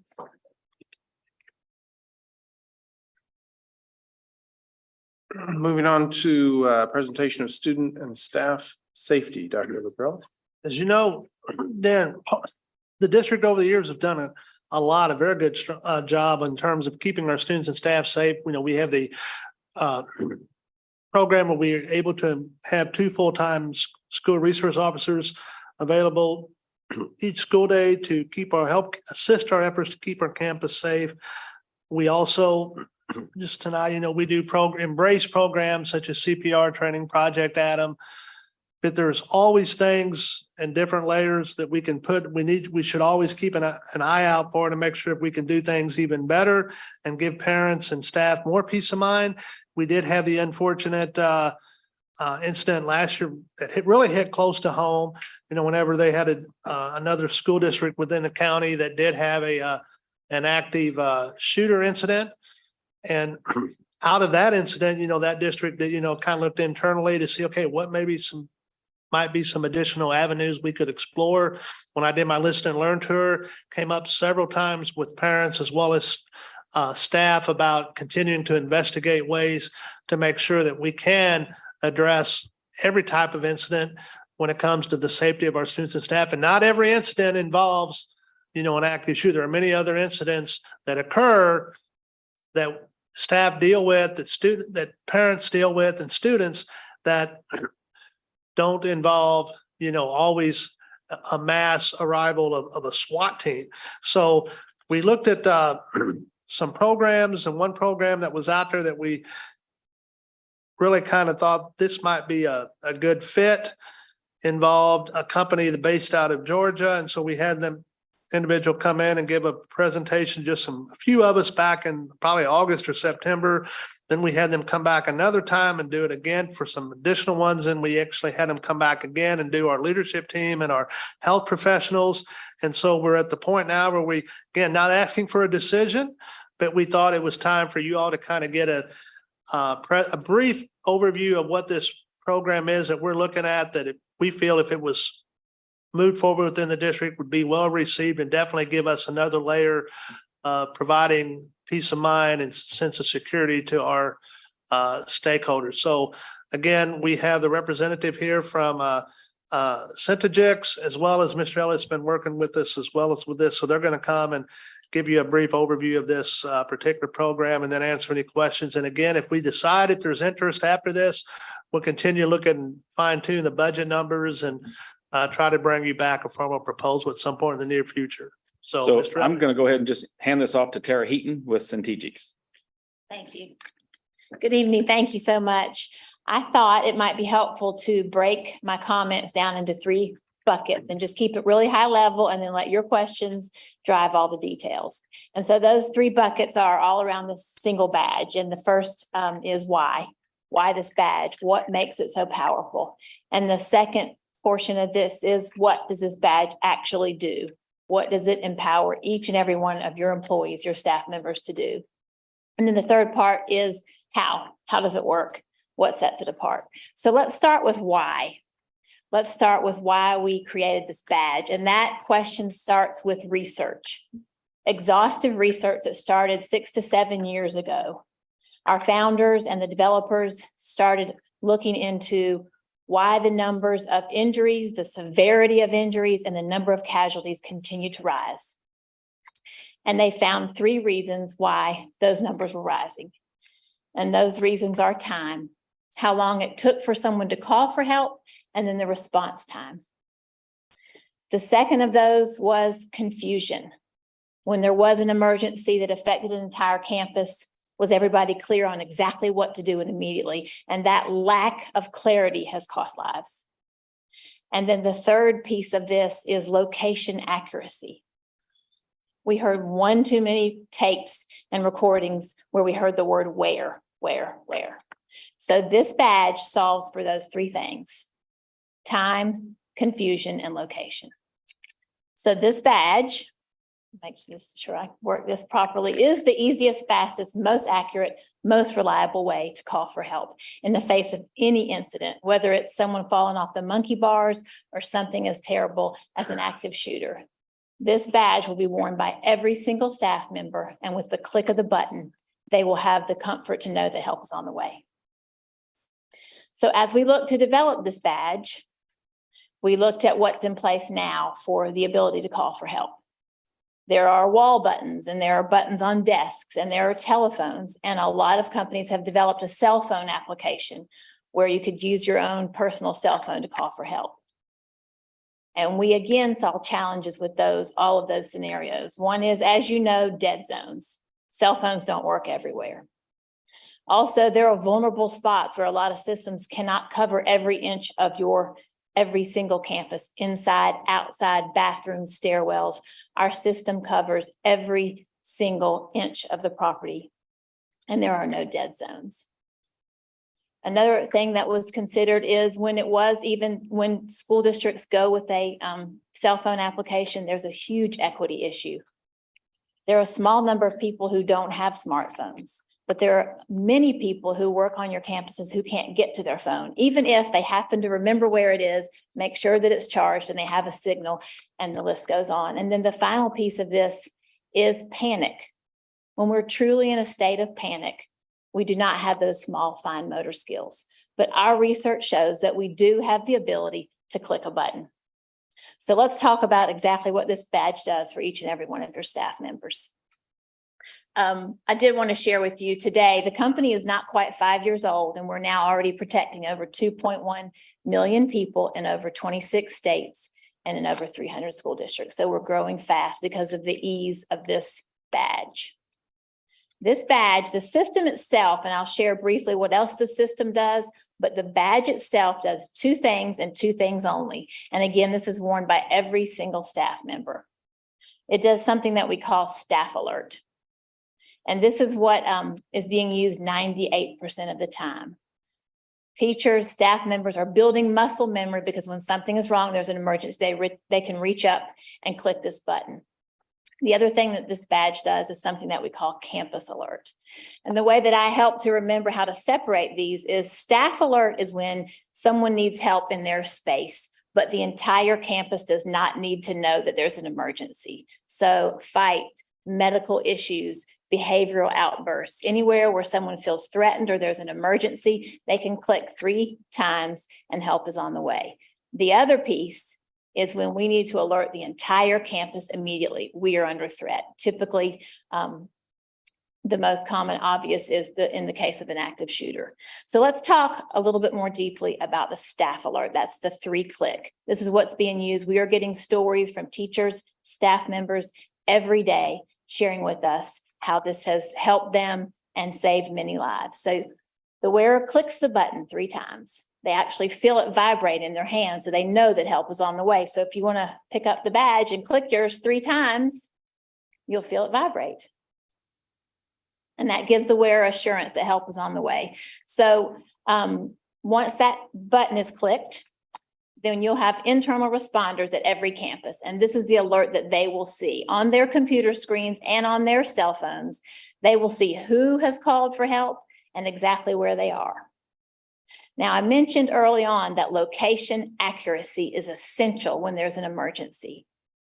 And many of the solutions today use GPS technology. This is not GPS technology. This is RFID technology, why that's important to us is this shows us what room level someone is on and truly where they are. We even had someone use this in an elevator.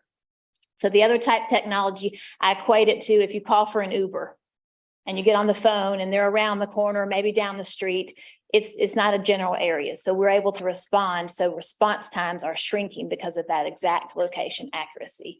I don't want to take time with too many stories. I have so many, but I'll give you I just want you to kind of imagine what one of the most common scenarios of this badge is. Teacher on a playground.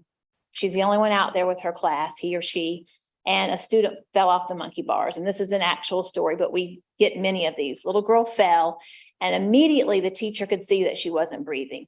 So she gets up and starts to run toward the child. She clicks her button 3 times, is able to drop it and go into immediate CPR, knowing that help was on the way. And within 60 seconds, there were 2 more people and then 3 more people on the playground there, and the little girl's life was saved. We had a young lady in a classroom who actually had a heart episode. And we have a beautiful video actually of the teacher telling us that she can't imagine what she would have done. She panicked.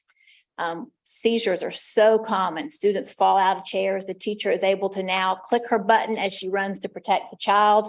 And another beautiful piece to this is then quickly help is on the way. The student can leave the classroom and we're back to learning time. And so many times in these traumatic events, for me personally, I have a daughter who had many seizures in high school. It traumatized the whole classroom by the time folks were able to finally respond, bring the child out of the classroom, and the learning time was shot. So this helps us again to respond quickly, and the student is gone and we're back to learning. That's the staff alert. Let me share with you campus-wide alert. This is the one that we hope that you will never, ever need to use, of course, except for in the case of a drill. But this is if there was something as terrible as an active shooter, someone sees a weapon on campus, rather than just clicking 3 times, the training says just keep clicking. You can't click it enough times. You just keep clicking. But you will know when it has initiated a campus-wide alert, because a lot of things happen, but the wearer will feel a second vibration. But then in just a matter of seconds, this is what would take place across the entire campus. You would see these red strobes flashing red all over the building. So there's your visual cues in every classroom. As I mentioned, bathrooms, stairwell, those vulnerable places where typically there can't be cameras and intruders know where those vulnerable places are. This system, this mesh system, is absolutely everywhere. So you see the red flashing strobes everywhere.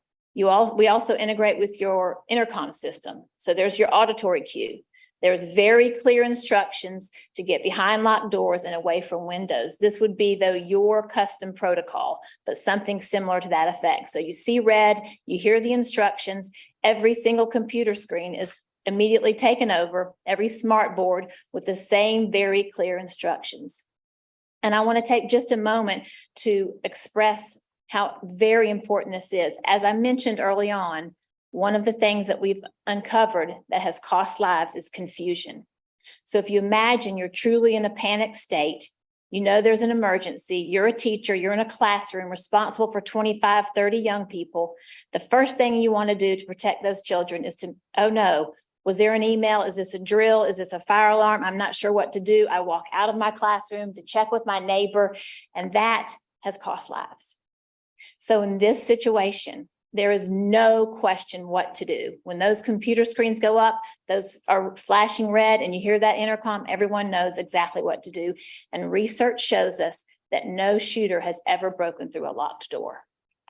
So that quick response time and that immediate clear information is protecting school systems. It's the similar communication to the responders, but the responders aren't just on that local campus. So they would see a similar impression on their computer screens, the responders would, and on their cell phones, but this would go to also your district responders, and we also can integrate with your local 911 responders. We can integrate with each individual's cell phone if that is what is wanted, or we can just do it at dispatch. And some do a secondary communication. So that's completely up to you and your communication with the local authorities. But those are the 2 functions of the badge. And as I mentioned, this is being used every day with that 3-click. We have a few stories of where someone thought they were being threatened, but mostly what we're seeing that's being used is people are clicking it every day to call for help in the case of an emotional outburst. Teachers love the fact that this is discreet.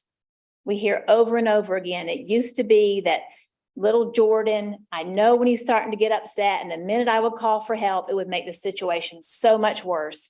Now I can click my button, continue teaching, and within 60 seconds, there are 2 people in the doorway to gently guide Jordan out of the classroom before he gets any more upset. So they really love that discreet aspect of it. So remember, the staff alert, the 3 clicks, that's the discreet call for help.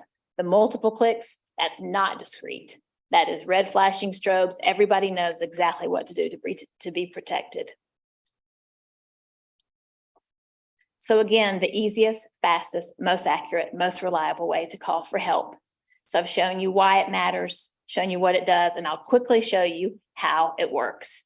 This is the entire system. This gateway plugs into a port, and the rest of it is wireless, completely wireless. So those hubs, so the gateway speaks to our center in Atlanta, which speaks back to those hubs. Those hubs are plugged into the walls and they have battery backup and they're bolted in. So there's one of those per about every 6 to 8 strobes. The strobes, as I mentioned, they're everywhere. So your entire campus would be flashing red once someone does the campus alert, the multiple clicks. And then we have outdoor kits. So that's how we protect football fields, playgrounds, parking lots. Every inch is covered because we have something called a Zigbee Bluetooth mesh network. And that mesh is really important because if one of these pieces were to be weakened, let's just imagine that the batteries went out in one of these strobes. Number one, these are monitored 24/7. So we would get an alert that a strobe battery is weak and it could be changed, but the system does not fail. It just self-heals around it. Same thing with the hub. If a hub is pulled out of a wall, somebody decides they're going to take out the bolt and pull it out of a wall, which has happened. We get an alert that a hub is out, but it has that battery backup. So the system doesn't fail. It also does not rely on Wi-Fi. Most of these ways to call for help rely on Wi-Fi. This relies on one internet connection, and we have a backup for that, but it does not rely on Wi-Fi. It does not rely on cell service. There's kind of a visual so you can see the way the technology works. That's how it's reading each other. And one question that a lot of people have, which would like to go ahead and answer, is somebody will say, oh, are they tracking us? So the batteries in these badges last 3 to 5 years. The way they're able to do that is because it only is checking in once every 2 hours. And it's not a visual check-in on a screen. It's just checking in with those strobes, which are the little repeaters. The only time the person is being tracked is when they need to be, and that's when they call for help. They click that button, they know that help is on the way, and that's when they pop up on that screen as I had shown you. Before I go to questions, I do want to show you just briefly what the system does and what's being said about it in school districts that have had it for several years. In addition to the badge, so remember the badge, the 2 functions only, empowers every single employee. This is for leadership. So folks in leadership also have the ability from their cell phone. So a principal could be here at the board office in a meeting and he realizes that he needs to evacuate for whatever reason his campus. So all he has to do is go to his cell phone app. It's 3 little taps and those strobes have the ability to flash the color that matches whatever the call is. We like to use green for all clear. So that tells everybody time to go back to everybody's safe. It's time to go back to safe learning. But the colors are certainly coordinated with whatever your protocol is. We go with I Love You Guys Foundation, but again, this is completely customized to you. This is just a quick snapshot of the data that we are collecting. So every single incident has to be closed out. And as you can see, over time, we're building a lot of data that helps folks for professional development, certainly to look for trends. This has been proven to minimize response time and minimize the number of incidences that take place. This is certainly a large school district, but you can see that if you do the math here, each school, if you was an average, each school used it on an average of a little less than 10 times per month. And that will vary, but you see what each one of those incidents, what type those are. So that helps folks to improve their response time and take note of what's taken place as a commonality. And the last thing I'd like to share with you all, this is my favorite picture. This is a young lady that was dressed up like Teacher Day, and she even drew the little Centegix badge. The reason why I share this is because over time, This is a constant symbolic message to everyone on campus, to include parents, students. Everybody knows that as long as these badges are around the necks of your staff members, that they're protected. We even had a cafeteria worker. She had a heart attack and she fell, and a student ran over to her, clicked her badge, and saved her life. So this is, as I mentioned, it's a constant message that we are invested in you. We understand that you want to feel safe so that you can put all of your energy into the development of young people. So that was a pretty high overview, but I'm happy to take as many questions as you might have.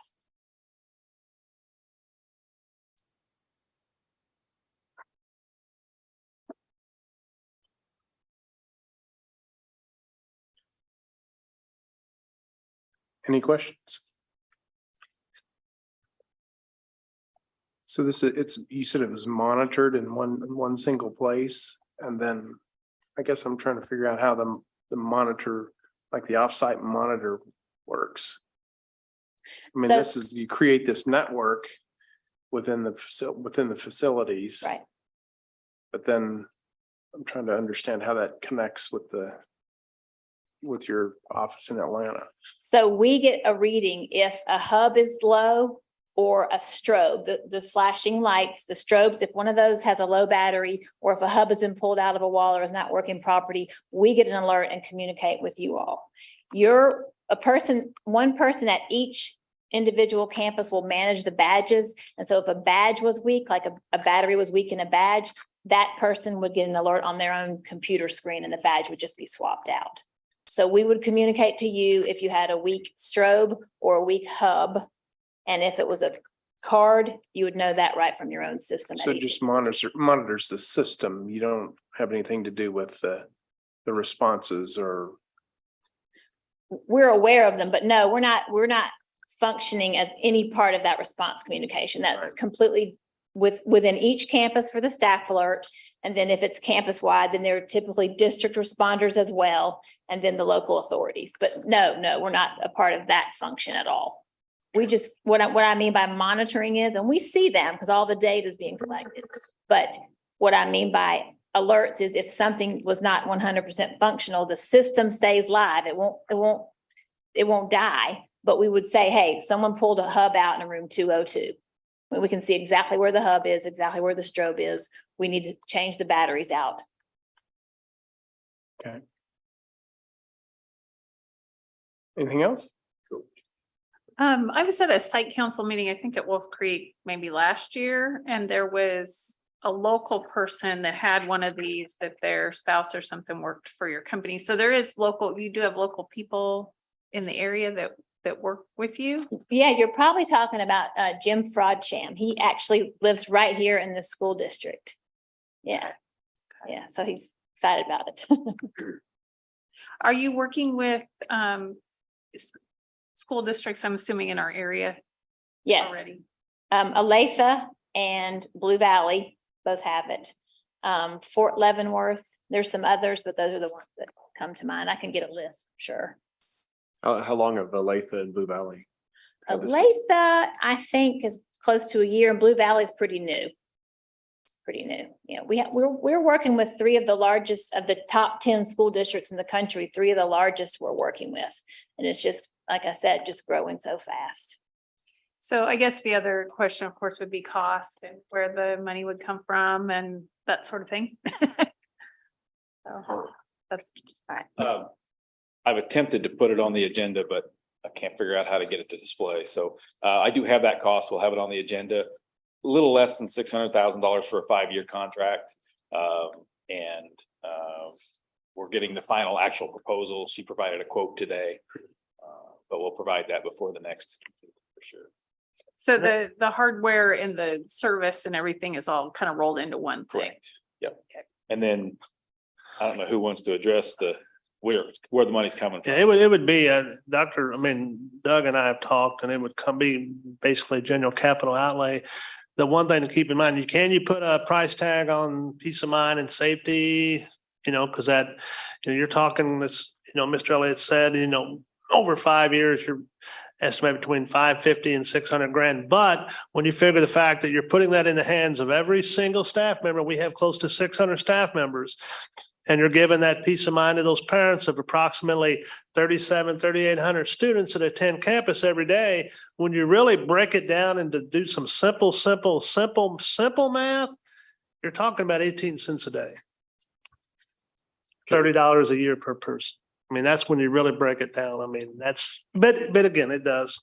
But that's the way we've kind of looked at, or I've looked at it. Can you also put in an estimate, just an estimate after 5 years? Because I'm assuming the first part is equipment is a large part of that 600. Yeah, I'm guessing it would be considerably less for it to carry on the service and license or whatever.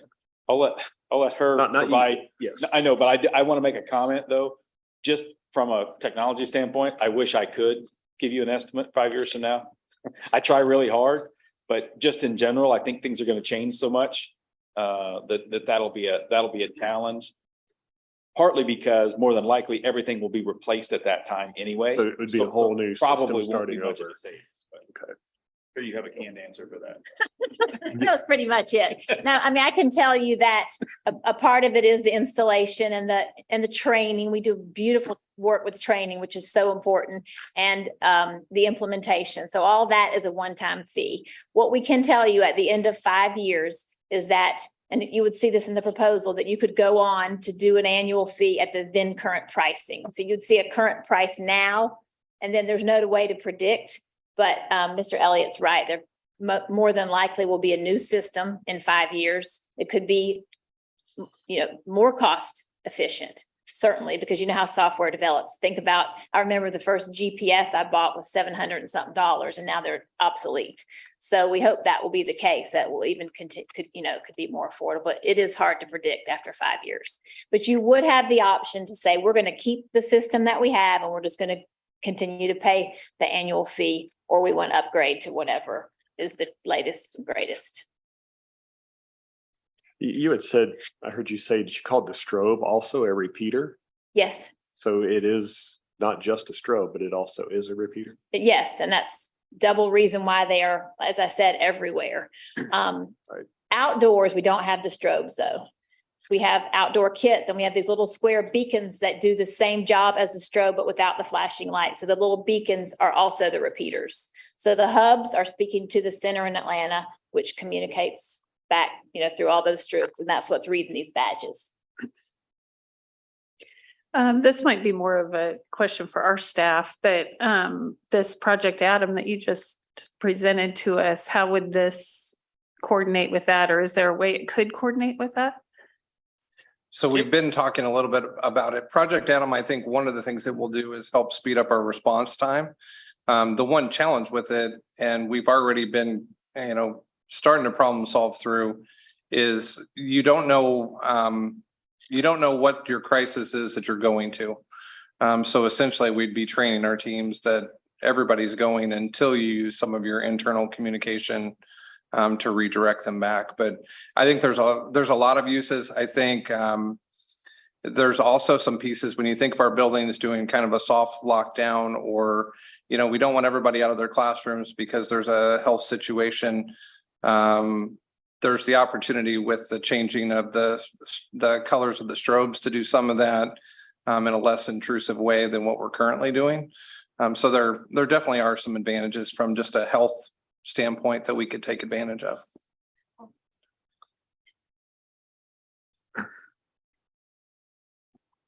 Very good. Thank you. Thank you. Okay. Let's say if there's any, we'll get, unless there's consternation about it, you just think it's a terrible, something we shouldn't pursue, we'll keep moving forward and trying to finesse the budget numbers. And if we continue to feel strong, we may probably within the next, 2 or 3 meetings, bring back a formal recommendation to you that we would have based upon, if your approval is, would already be worked into our fiscal year budget, coming up. So. Okay, thank you. Moving on to district fees for 23-24.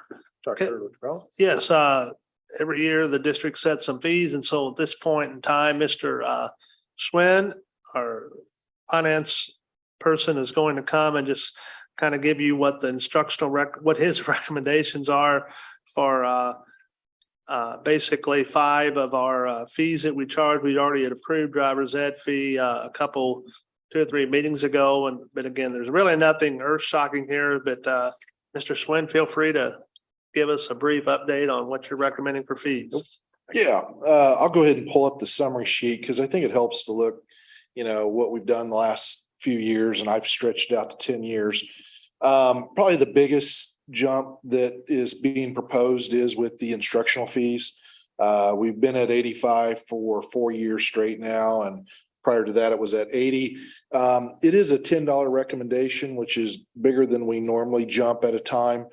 But I felt it tied in well with the fact that we are suggesting the technology fee be removed for this year. So with the change in devices and the fact that the warranty on our newer devices, we shouldn't have much, if at any, expense there.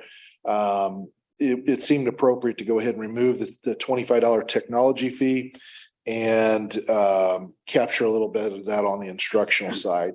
Preschool fees, I did speak to Mrs. Barnhill. We've kept them at $160 for a couple years now, 3 years.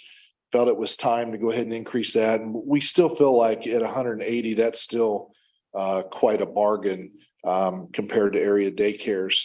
In regards to breakfast and lunch fees, obviously with inflation, the first thought was we're going to need to increase fees. However, the government has been very generous to us with their reimbursement rates. The last year where they were paying for everybody to eat, and we grew a pretty substantial cash balance. We're currently sitting with about 1.4 million in our food service account. Prior to COVID, it was around 300,000 or 400,000. So we're $1 million higher than normal. We can carry 3 months worth of expenditures and reserves, but when you get above that, KSD will come in and say, spend your money down. You can't be sitting on a whole bunch of government funding. So really for us, 3 months would be more like 700,000, and we're at 1.4 million. So the thought process was, we're raising instructional fees, pay to ride is going to cost more. If you have preschool kids, that's going to cost more. Let's keep food service flat for a year. Let that cash balance maybe drop just a little bit, and then reevaluate next year. And we can always, a year from now, depending on where cash balances are at, raise it a nickel or a dime. So didn't feel an immediate need to increase costs there. Milk, leaving it at 55 cents. I did kind of guess when it comes to pay to ride. We don't know yet officially what our new rates are going to be with the new contract. That should be coming out soon. I anticipated a 3 to 5% increase, which is what's typically happened over the years. If for some reason there's a huge price increase with the renewal with first student, that might be an area I come back and say, we need to adjust it maybe a little bit more, but I'm hoping I'm close to the target to where we can get by a year. And if we need to adjust it the following year to maybe do a little catch up, we can. And then of course the board has already adopted the driver's education fees at your December meeting. So with that, I'll stand for any questions. If you want to know my strategy, I'm real careful not to raise everything in 1 year. We hit our parents from so many different angles. I try to balance it out. And if I see one going up, I try to hold the line on another one. But I felt like this was responsible. There's some probably areas, especially instructional fees with the major textbook adoption coming up. We definitely could have raised it a little bit more, but when you talk about another $5 over 3,000 kids, because the ones that are on free don't have to pay, you're talking what, $15,000. So it's not, yes, that's a lot of money, but when we have a budget in the $25-30 million range for our general fund, it's really small. So we try to recover some of our costs, but I will say it's not necessarily revenue neutral. So with that, I'll stand for questions.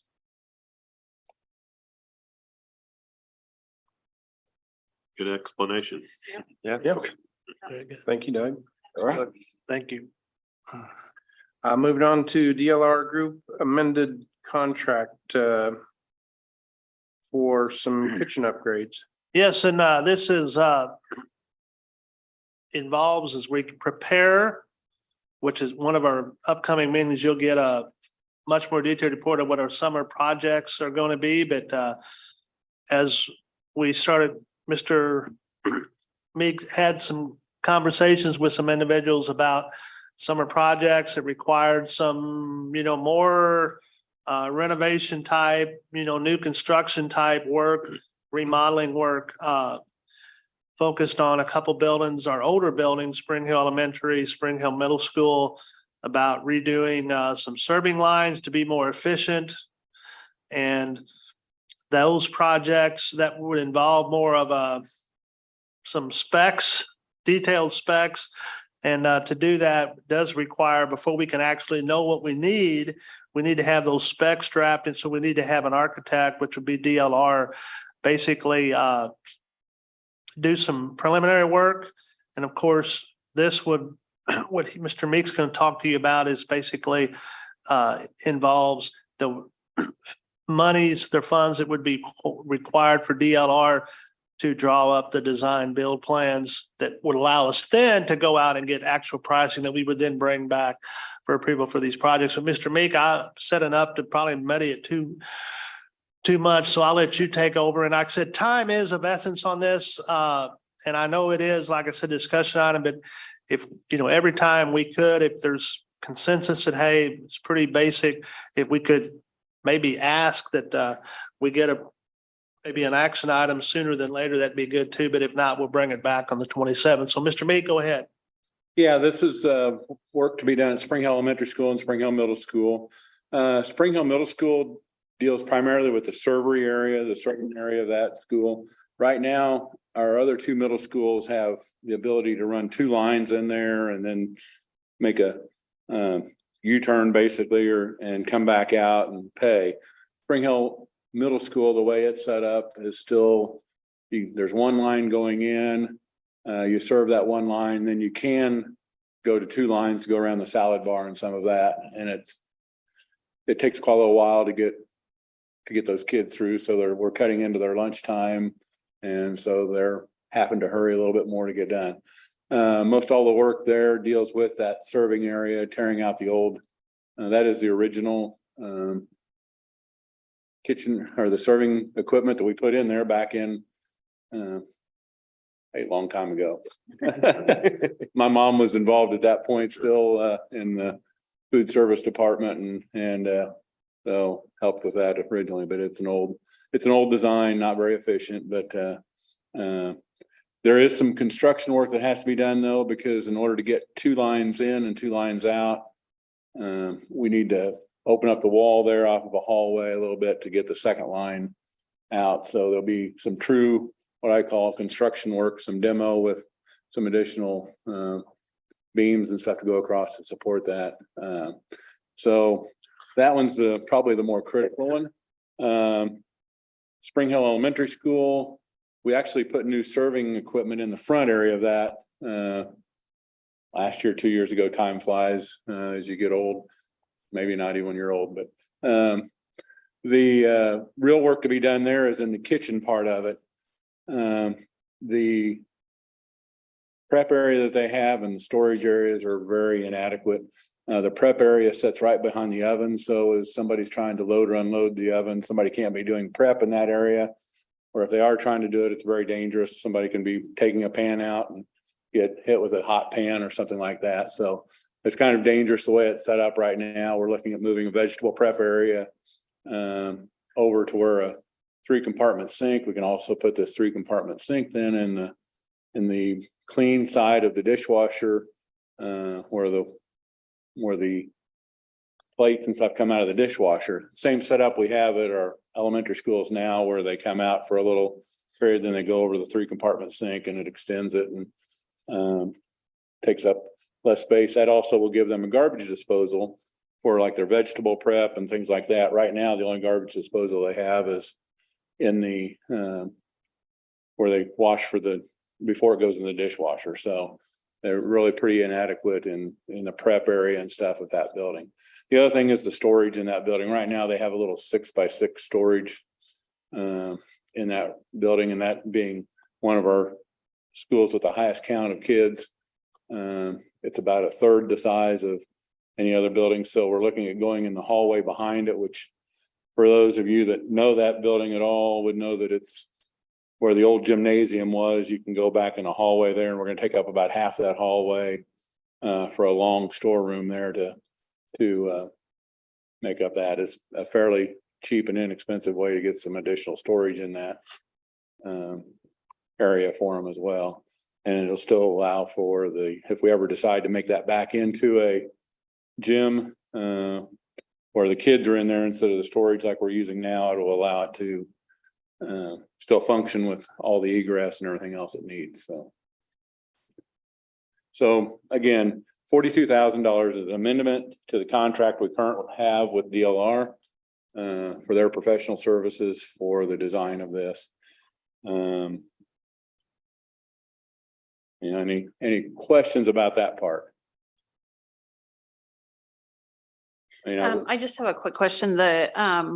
Obviously this has been this way for a long, long time. How did you identify that this was a project that needed to be done? Was it staff survey, or has it just been on a list for a long time? Been on the list for a while. JC has talked to us about it for a while and the inefficiencies, and she actually has to have almost the same amount of staff there to do it the way she's doing it, but she's only getting half the kids through there at a time. So I'm not sure if it came partly through a principal request back last year or not with Trevor when he was there or not, but I know JC's brought it to our attention last year, and we have already talked to the kitchen consultant that's working on this.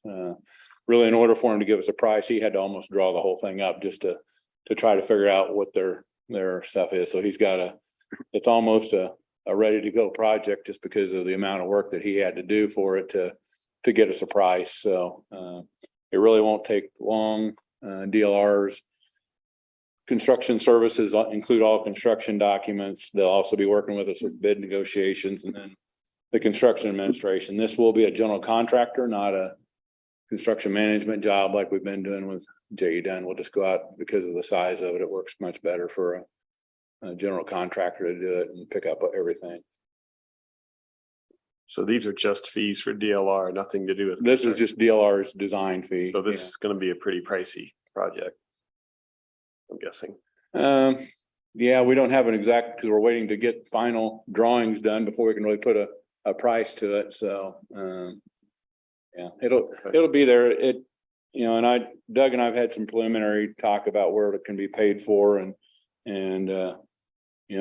we've talked a little bit about whether some of it might come out of the Healthy Food Service Fund that we have, and some of it will probably come out of capital outlay as well. So it will be a little pricey just at the middle school alone because of the masonry work that has to be done to cut in a new doorway and stuff in there. So there'll be some what we call a needle beam have to go in to help support the wall while you're making the new opening and stuff and putting a new bond beam in the building. They'll be putting electrical in the floor.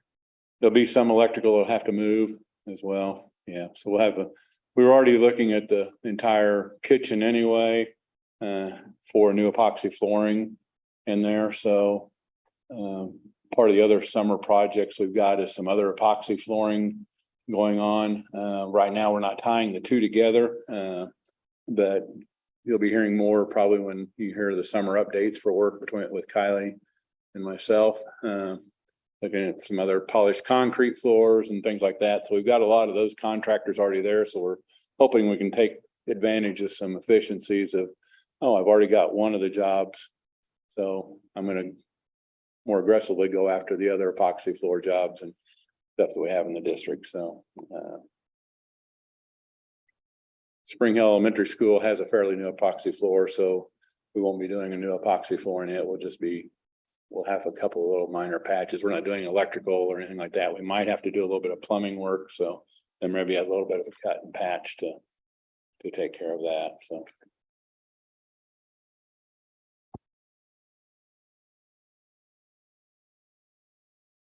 Any questions for Tim? Thanks, Tim. Nope.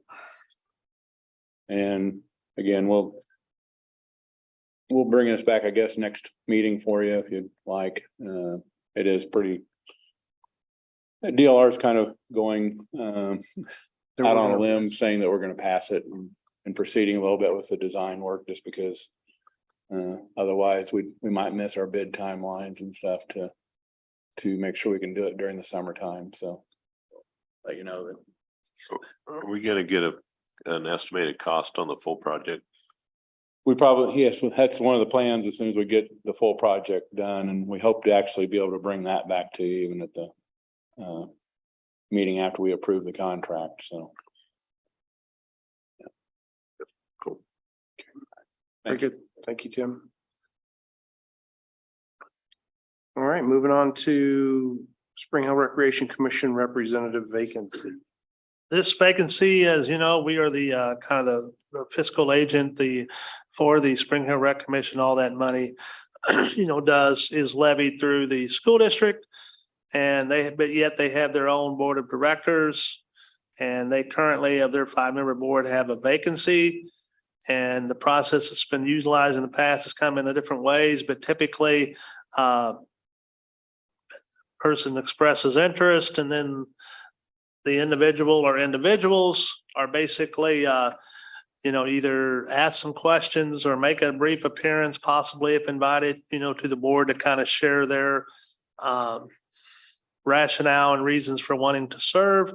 We currently have this opening, and we did want to try to make a big effort to get as many applications as we could. So we actually have 5 individuals that have submitted a completed application.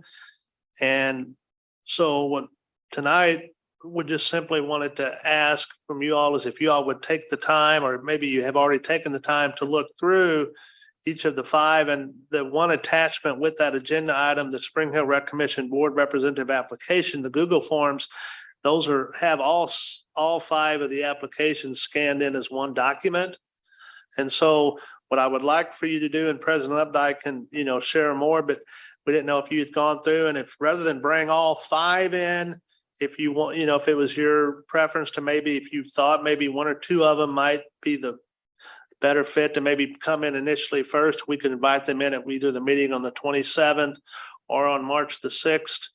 And you could maybe talk to a couple of them, and then you can move on from that point. I know, again, the goal was from Mr.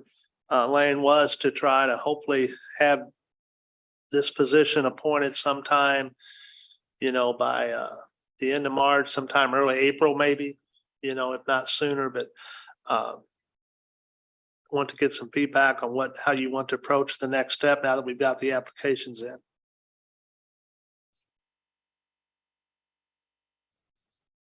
Thoughts on how we want to proceed? One suggestion that I would have, I think it's kind of intimidating in the past. Sometimes we've had people come, all of them come and speak before us, that to maybe start our meeting early and if we wanted to bring all of them in, but just sit down around the table and have the people come talk to us. So it's not this very, such a formal presentation, and then make a decision from that. I think part of what we had talked about at one point is that since the city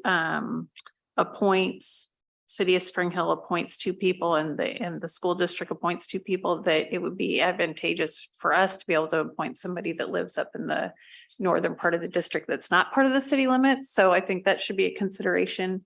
Looking at the applications, I haven't looked at where the people are living, if there's even any at all. So there's not any at all. Okay. Oh. So maybe that's not a consideration. Good try. I think that was my concern too. I know that was a big component of what Brian had suggested to us is that we try to at some point put someone from or appoint someone from that side, considering the city appoints people in town. Do we extend it? I mean, I don't know what our options are, or do we just consider it again the next time we have to appoint somebody and encourage more people to get involved? I'm ecstatic. We've got 5 applicants. I mean, we've gone times where we had to go out 2 or 3 times to get anybody interested. So that's a pretty good deal.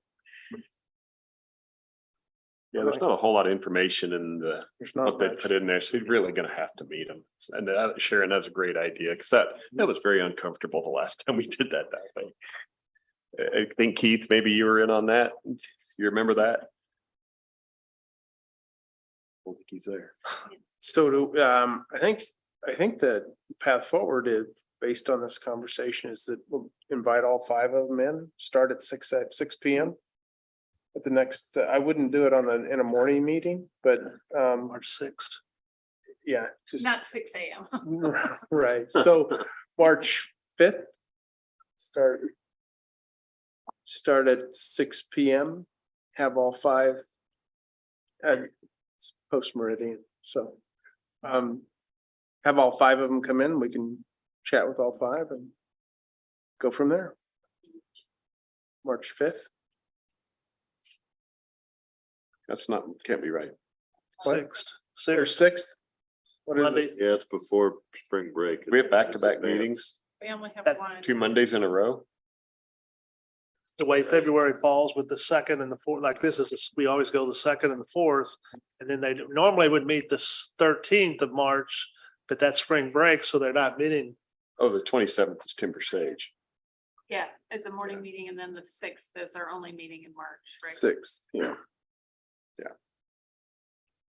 I don't know why we didn't have a second meeting in March, but Yeah, I don't have Marches oh, on because our Spring break is calendar. still going on. staff we don't put it So together. March 6th, Candy? Our high school has a band concert, so I won't be here that evening, but I wonder if maybe I'll try to, if it starts at 6, maybe I'll try to come in early to meet them. Sure. Yeah. Okay. Otherwise, that pushes us off into April, mid-April almost. So, Sure, they'd like to get somebody on. well, yeah, I'm sure they would.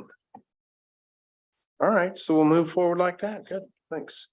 Final discussion item is on the superintendent evaluation form. It's that modified form. I don't know what kind of feedback or input people have created, but we've got 2 options.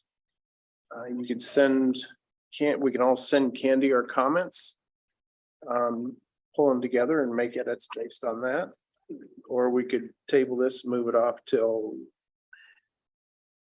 March 5th. 6th. I don't know what fit in my head. I just had that one comment is, I think the front end of this is. It's good, but we need to make it specifically ours. Mhm. Right now, it's very general. Yep. I agree. It doesn't have any timing set up and it doesn't have. Right, so it's things like Should- mid-year. Should get a subcommittee and, or to do something else. Mhm. Like options, and we just need to select the options we want to use. Yep, I agree.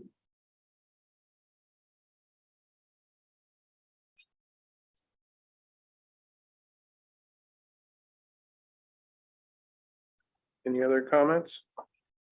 I just had made some notes and highlights and underlines and stuff before our last meeting, so I'd be happy to get those reported in some way to be able to discuss them or something, but I did, it was kind of mostly in that front area.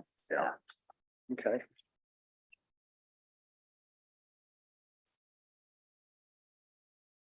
So we need to pull them all together through Candy somehow. So provide our comments to Candy.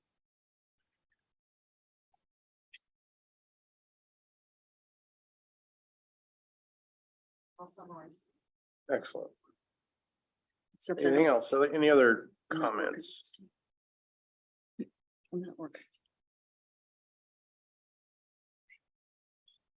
All right. Moving on to possible items on any questions on superintendent evaluation. I want to make sure we're all on board with that.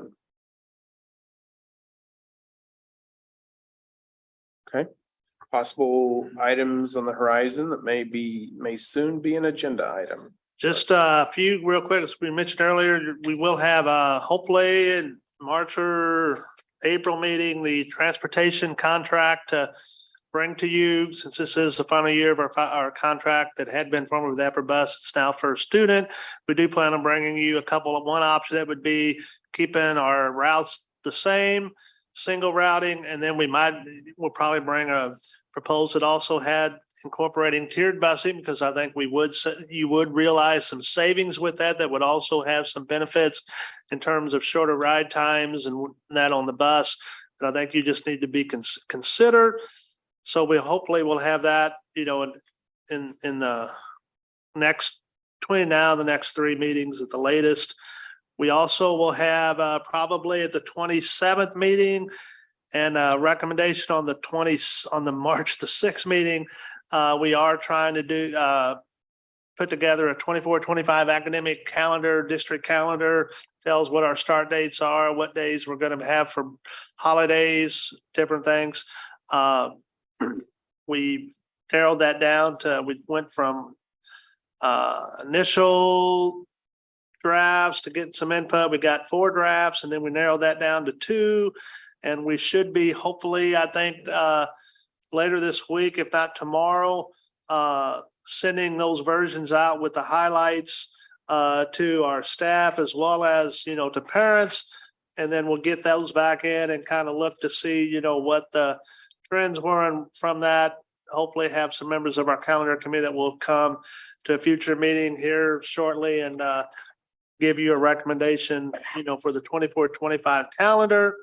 And then also, as I mentioned, we will be bringing you soon a complete listing of what some of our main summer maintenance item projects are going to entail for, the months of June, July, and early August. And I think we'll try to incorporate as well. I know you all have asked in the past for also just, some, what is our plan it was brought up, earlier, what is our plan long-term for when do we look out and see perhaps when we might need to redo or do a roof, at one of our buildings? When might we look at needing to replace some HVAC units in some of our older buildings, even though it may not be on the list now, but what do we see on the horizon, maybe in the years to come? I know when visiting with Mr. Delphia a few weeks ago, he's already, have, been researching, out there different platforms that will, more in an electronic format, track a lot of that data for you. You enter it initially when it goes in and you put in the warranty and everything, then it just kind of helps you keep a flow of when you might need to be doing preventive maintenance or even replacement type work on particular items. We'll be bringing those to you. So those are just a few items on the horizon in the future. Okay. Asset management, right? Terry, yeah. Superintendent's report. And again, real quick, they're going to kind of, we sent out communication last week, didn't jinx anything, but then we sent another one out this morning. Again, as Josh alluded to earlier, with the Chiefs cooperating and having to win the Super Bowl, our parent-teacher conferences that were set originally for Wednesday with an early release and then through into Thursday are now being alternated to Tuesday. Will be the early release tomorrow. We'll still get the Valentine parties in and then do some parent-teacher conferences for those that were able to be moved. And then all classes and offices and everything will be closed on the 15th so that families and staff can enjoy however they desire to watch perhaps, the the Kingdom Parade to honor the Super Bowl champs from their big win yesterday. And then, of course, following that, then there was Thursday, the 16th was already scheduled as a PD day with no school. And then Friday was a contracted day off for staff and students based upon the time they put in for the parent teacher conferences in the evening. And then, of course, it also runs right into President's Day on Monday, starting the 20th. So tomorrow will actually be one of our final attendance days for this week through Monday, with the holiday that had already been scheduled, and then putting back, return to a regular schedule next Tuesday, which would be the 20, well, that would be the 20th, then the 21st would be the day that we return. I've got the 21st listed as a Monday. And then we've got Barbecue on the Hill in Topeka. We have a new date for that. That's set for Wednesday, the 22nd. And if you would like to attend, like I said, please, if you have not already, if you'd like to go that day, that morning, we'll be taking some vehicles from the district here. I know Dr. Robinson's going to drive one of them. Director Mitchell's going to have the barbecue, and I'm going to join there from another meeting. And we'll get to talk to our legislators. You know, we'll kind of join with the city and the chamber on that. But that's going to be on the 22nd. And then that same week, a few days later, we have the legislative breakfast in conjunction with the Spring Hill Chamber of Commerce. That's going to be on Saturday, the 25th at 7 a.m. And again, would really like to see your attendance there. That is an opportunity to network, you know, with our legislators on issues that we feel are important to us. Because again, I'm a firm believer that you can have more success at the ground, at the local level, and working with your state reps sometimes, and you know, when you try to go higher up. House Bill 2040, the current year funding bill has successfully been voted out of committee. It's still, and speak with Representative Thomas, who's sponsoring that bill through the Education Committee today, even says he does anticipate it being introduced to the full House on Wednesday this week. He is actually going to be the one endorsing that and carrying it to the full floor. So we're kind of been in contact with him, saying what it is we need to do to get word out, or how much word they want out about it. Still a long ways to go, but we've been very pleased with the way that just the somewhat legs that it sprouted to get moving forward. And then we have the Region 3 Teacher of the Year recognition banquet that some of you have already RSVP'd to. We've got a table reserved to help go and support our two teachers that are in the running for the Region Teacher of the Year. And that is on Sunday, March the 26th at the Overland Park Sheraton. And again, if you would like to go, please RSVP to Mrs. Henderson. If you haven't done already, but I know several of you already have.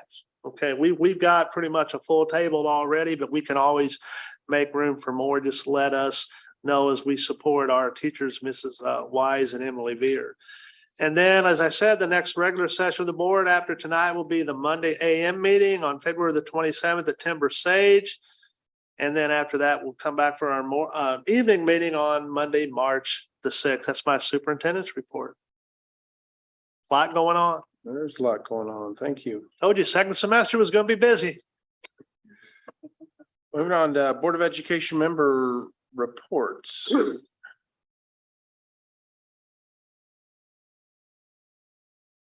I haven't made it. All right, moving on to Nicole. I think Sharon already talked about it. Her and I got to attend the Real World Learning luncheon from the Kauffman Foundation, and there's some really exciting things that program is putting out, and I'm really excited to see where we go with it. So get ready, guys. It sounds really cool. It is very good. All right. Anything else? We do need a few executive sessions this evening, so let's move to the first one.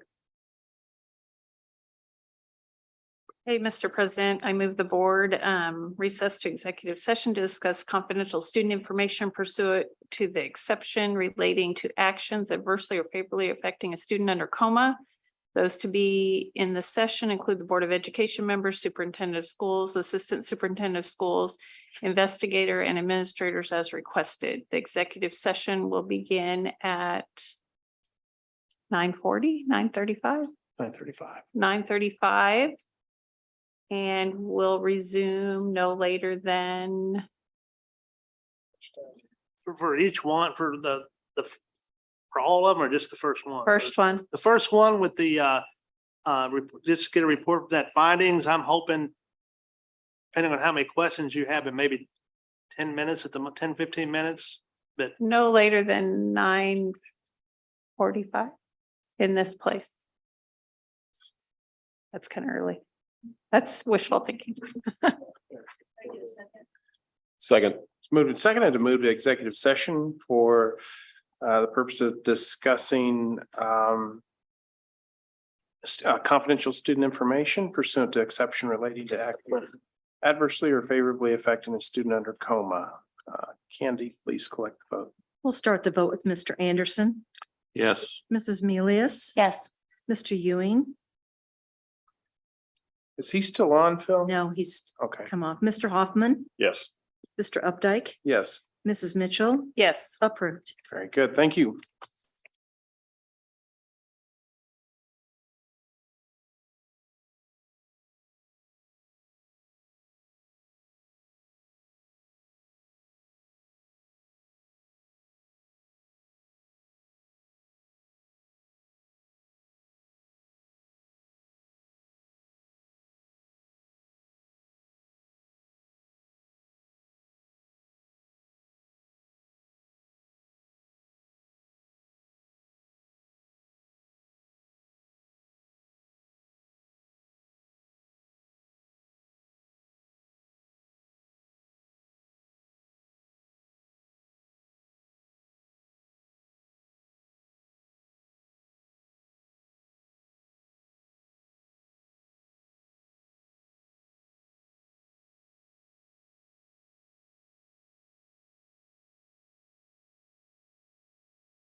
No later than 10? Okay, which four board members do I have? Got it. Need a microphone. Extending to no later than 10 PM. All those in favor of voting will be Aye. approved.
Back in session.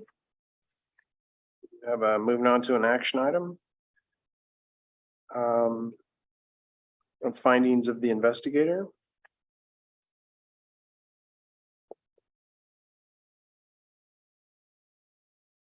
Mr. President, I move that the board accept the findings of the investigator. Second. It's moved and seconded to accept the findings of the investigator. Any questions or comment?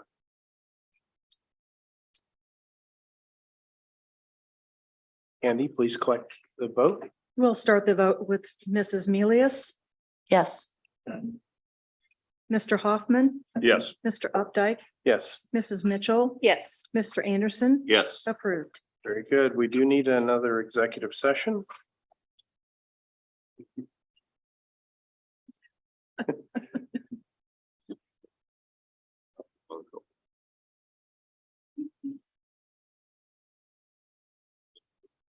Yep.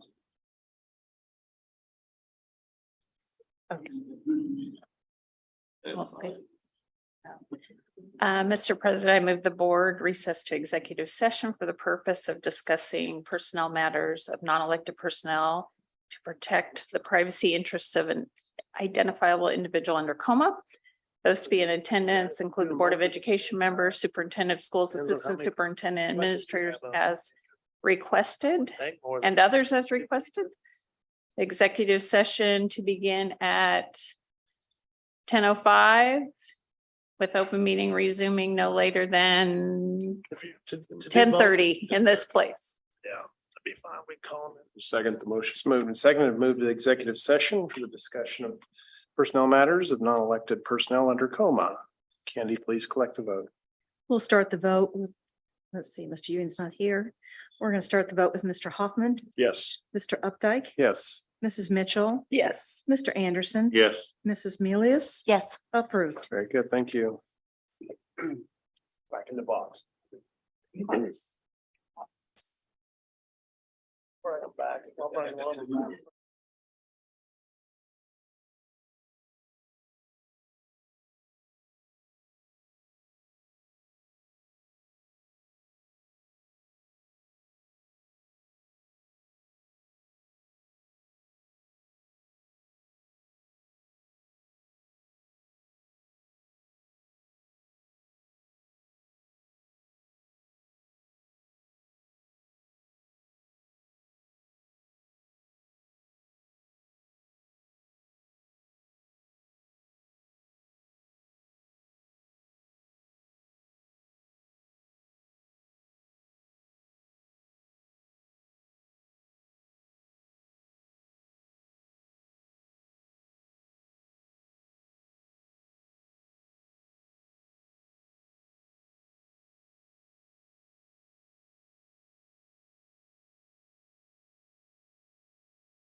We're back in session. We do have an action item. Do I need to? Yeah. Yeah, you say. Okay.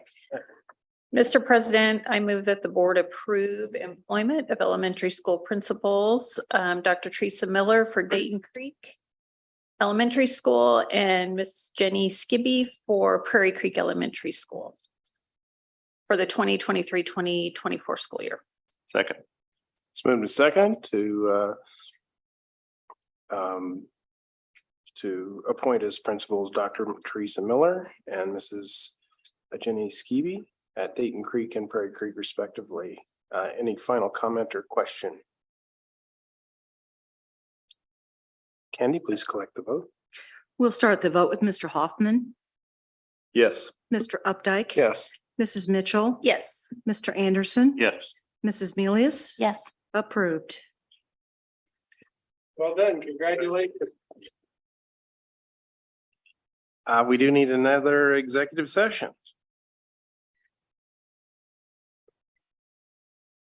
Mr. President, I move that the board recess to executive session for the purpose of discussing personnel matters of non-elected personnel to protect the privacy interests of an identifiable individual under coma. Those to be in session include Board of Education members, Superintendent of Schools, Assistant Superintendent of Schools, and administrators as requested. The executive session to begin at 10:26 with open meeting resuming no later than 11 in this place. Hopefully. Did I get a second? Second. Moved and seconded to move to executive session for the purpose of discussing personnel matters, non-elected personnel under coma. Candy, please collect the votes. We'll start the vote with Mr. Updike, Yes. Mrs. Mitchell, Yes. Mr. Anderson. Yes. Mrs. Milius. Yes. Mr. Hoffman. Yes. Approved. Very good.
Back in session.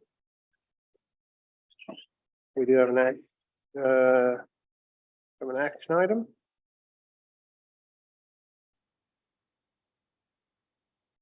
Mr. President, I move that the board approve one-year extensions to all contracts for assistant superintendent, principals, assistant principals, and directors for the 2023-2024 school year.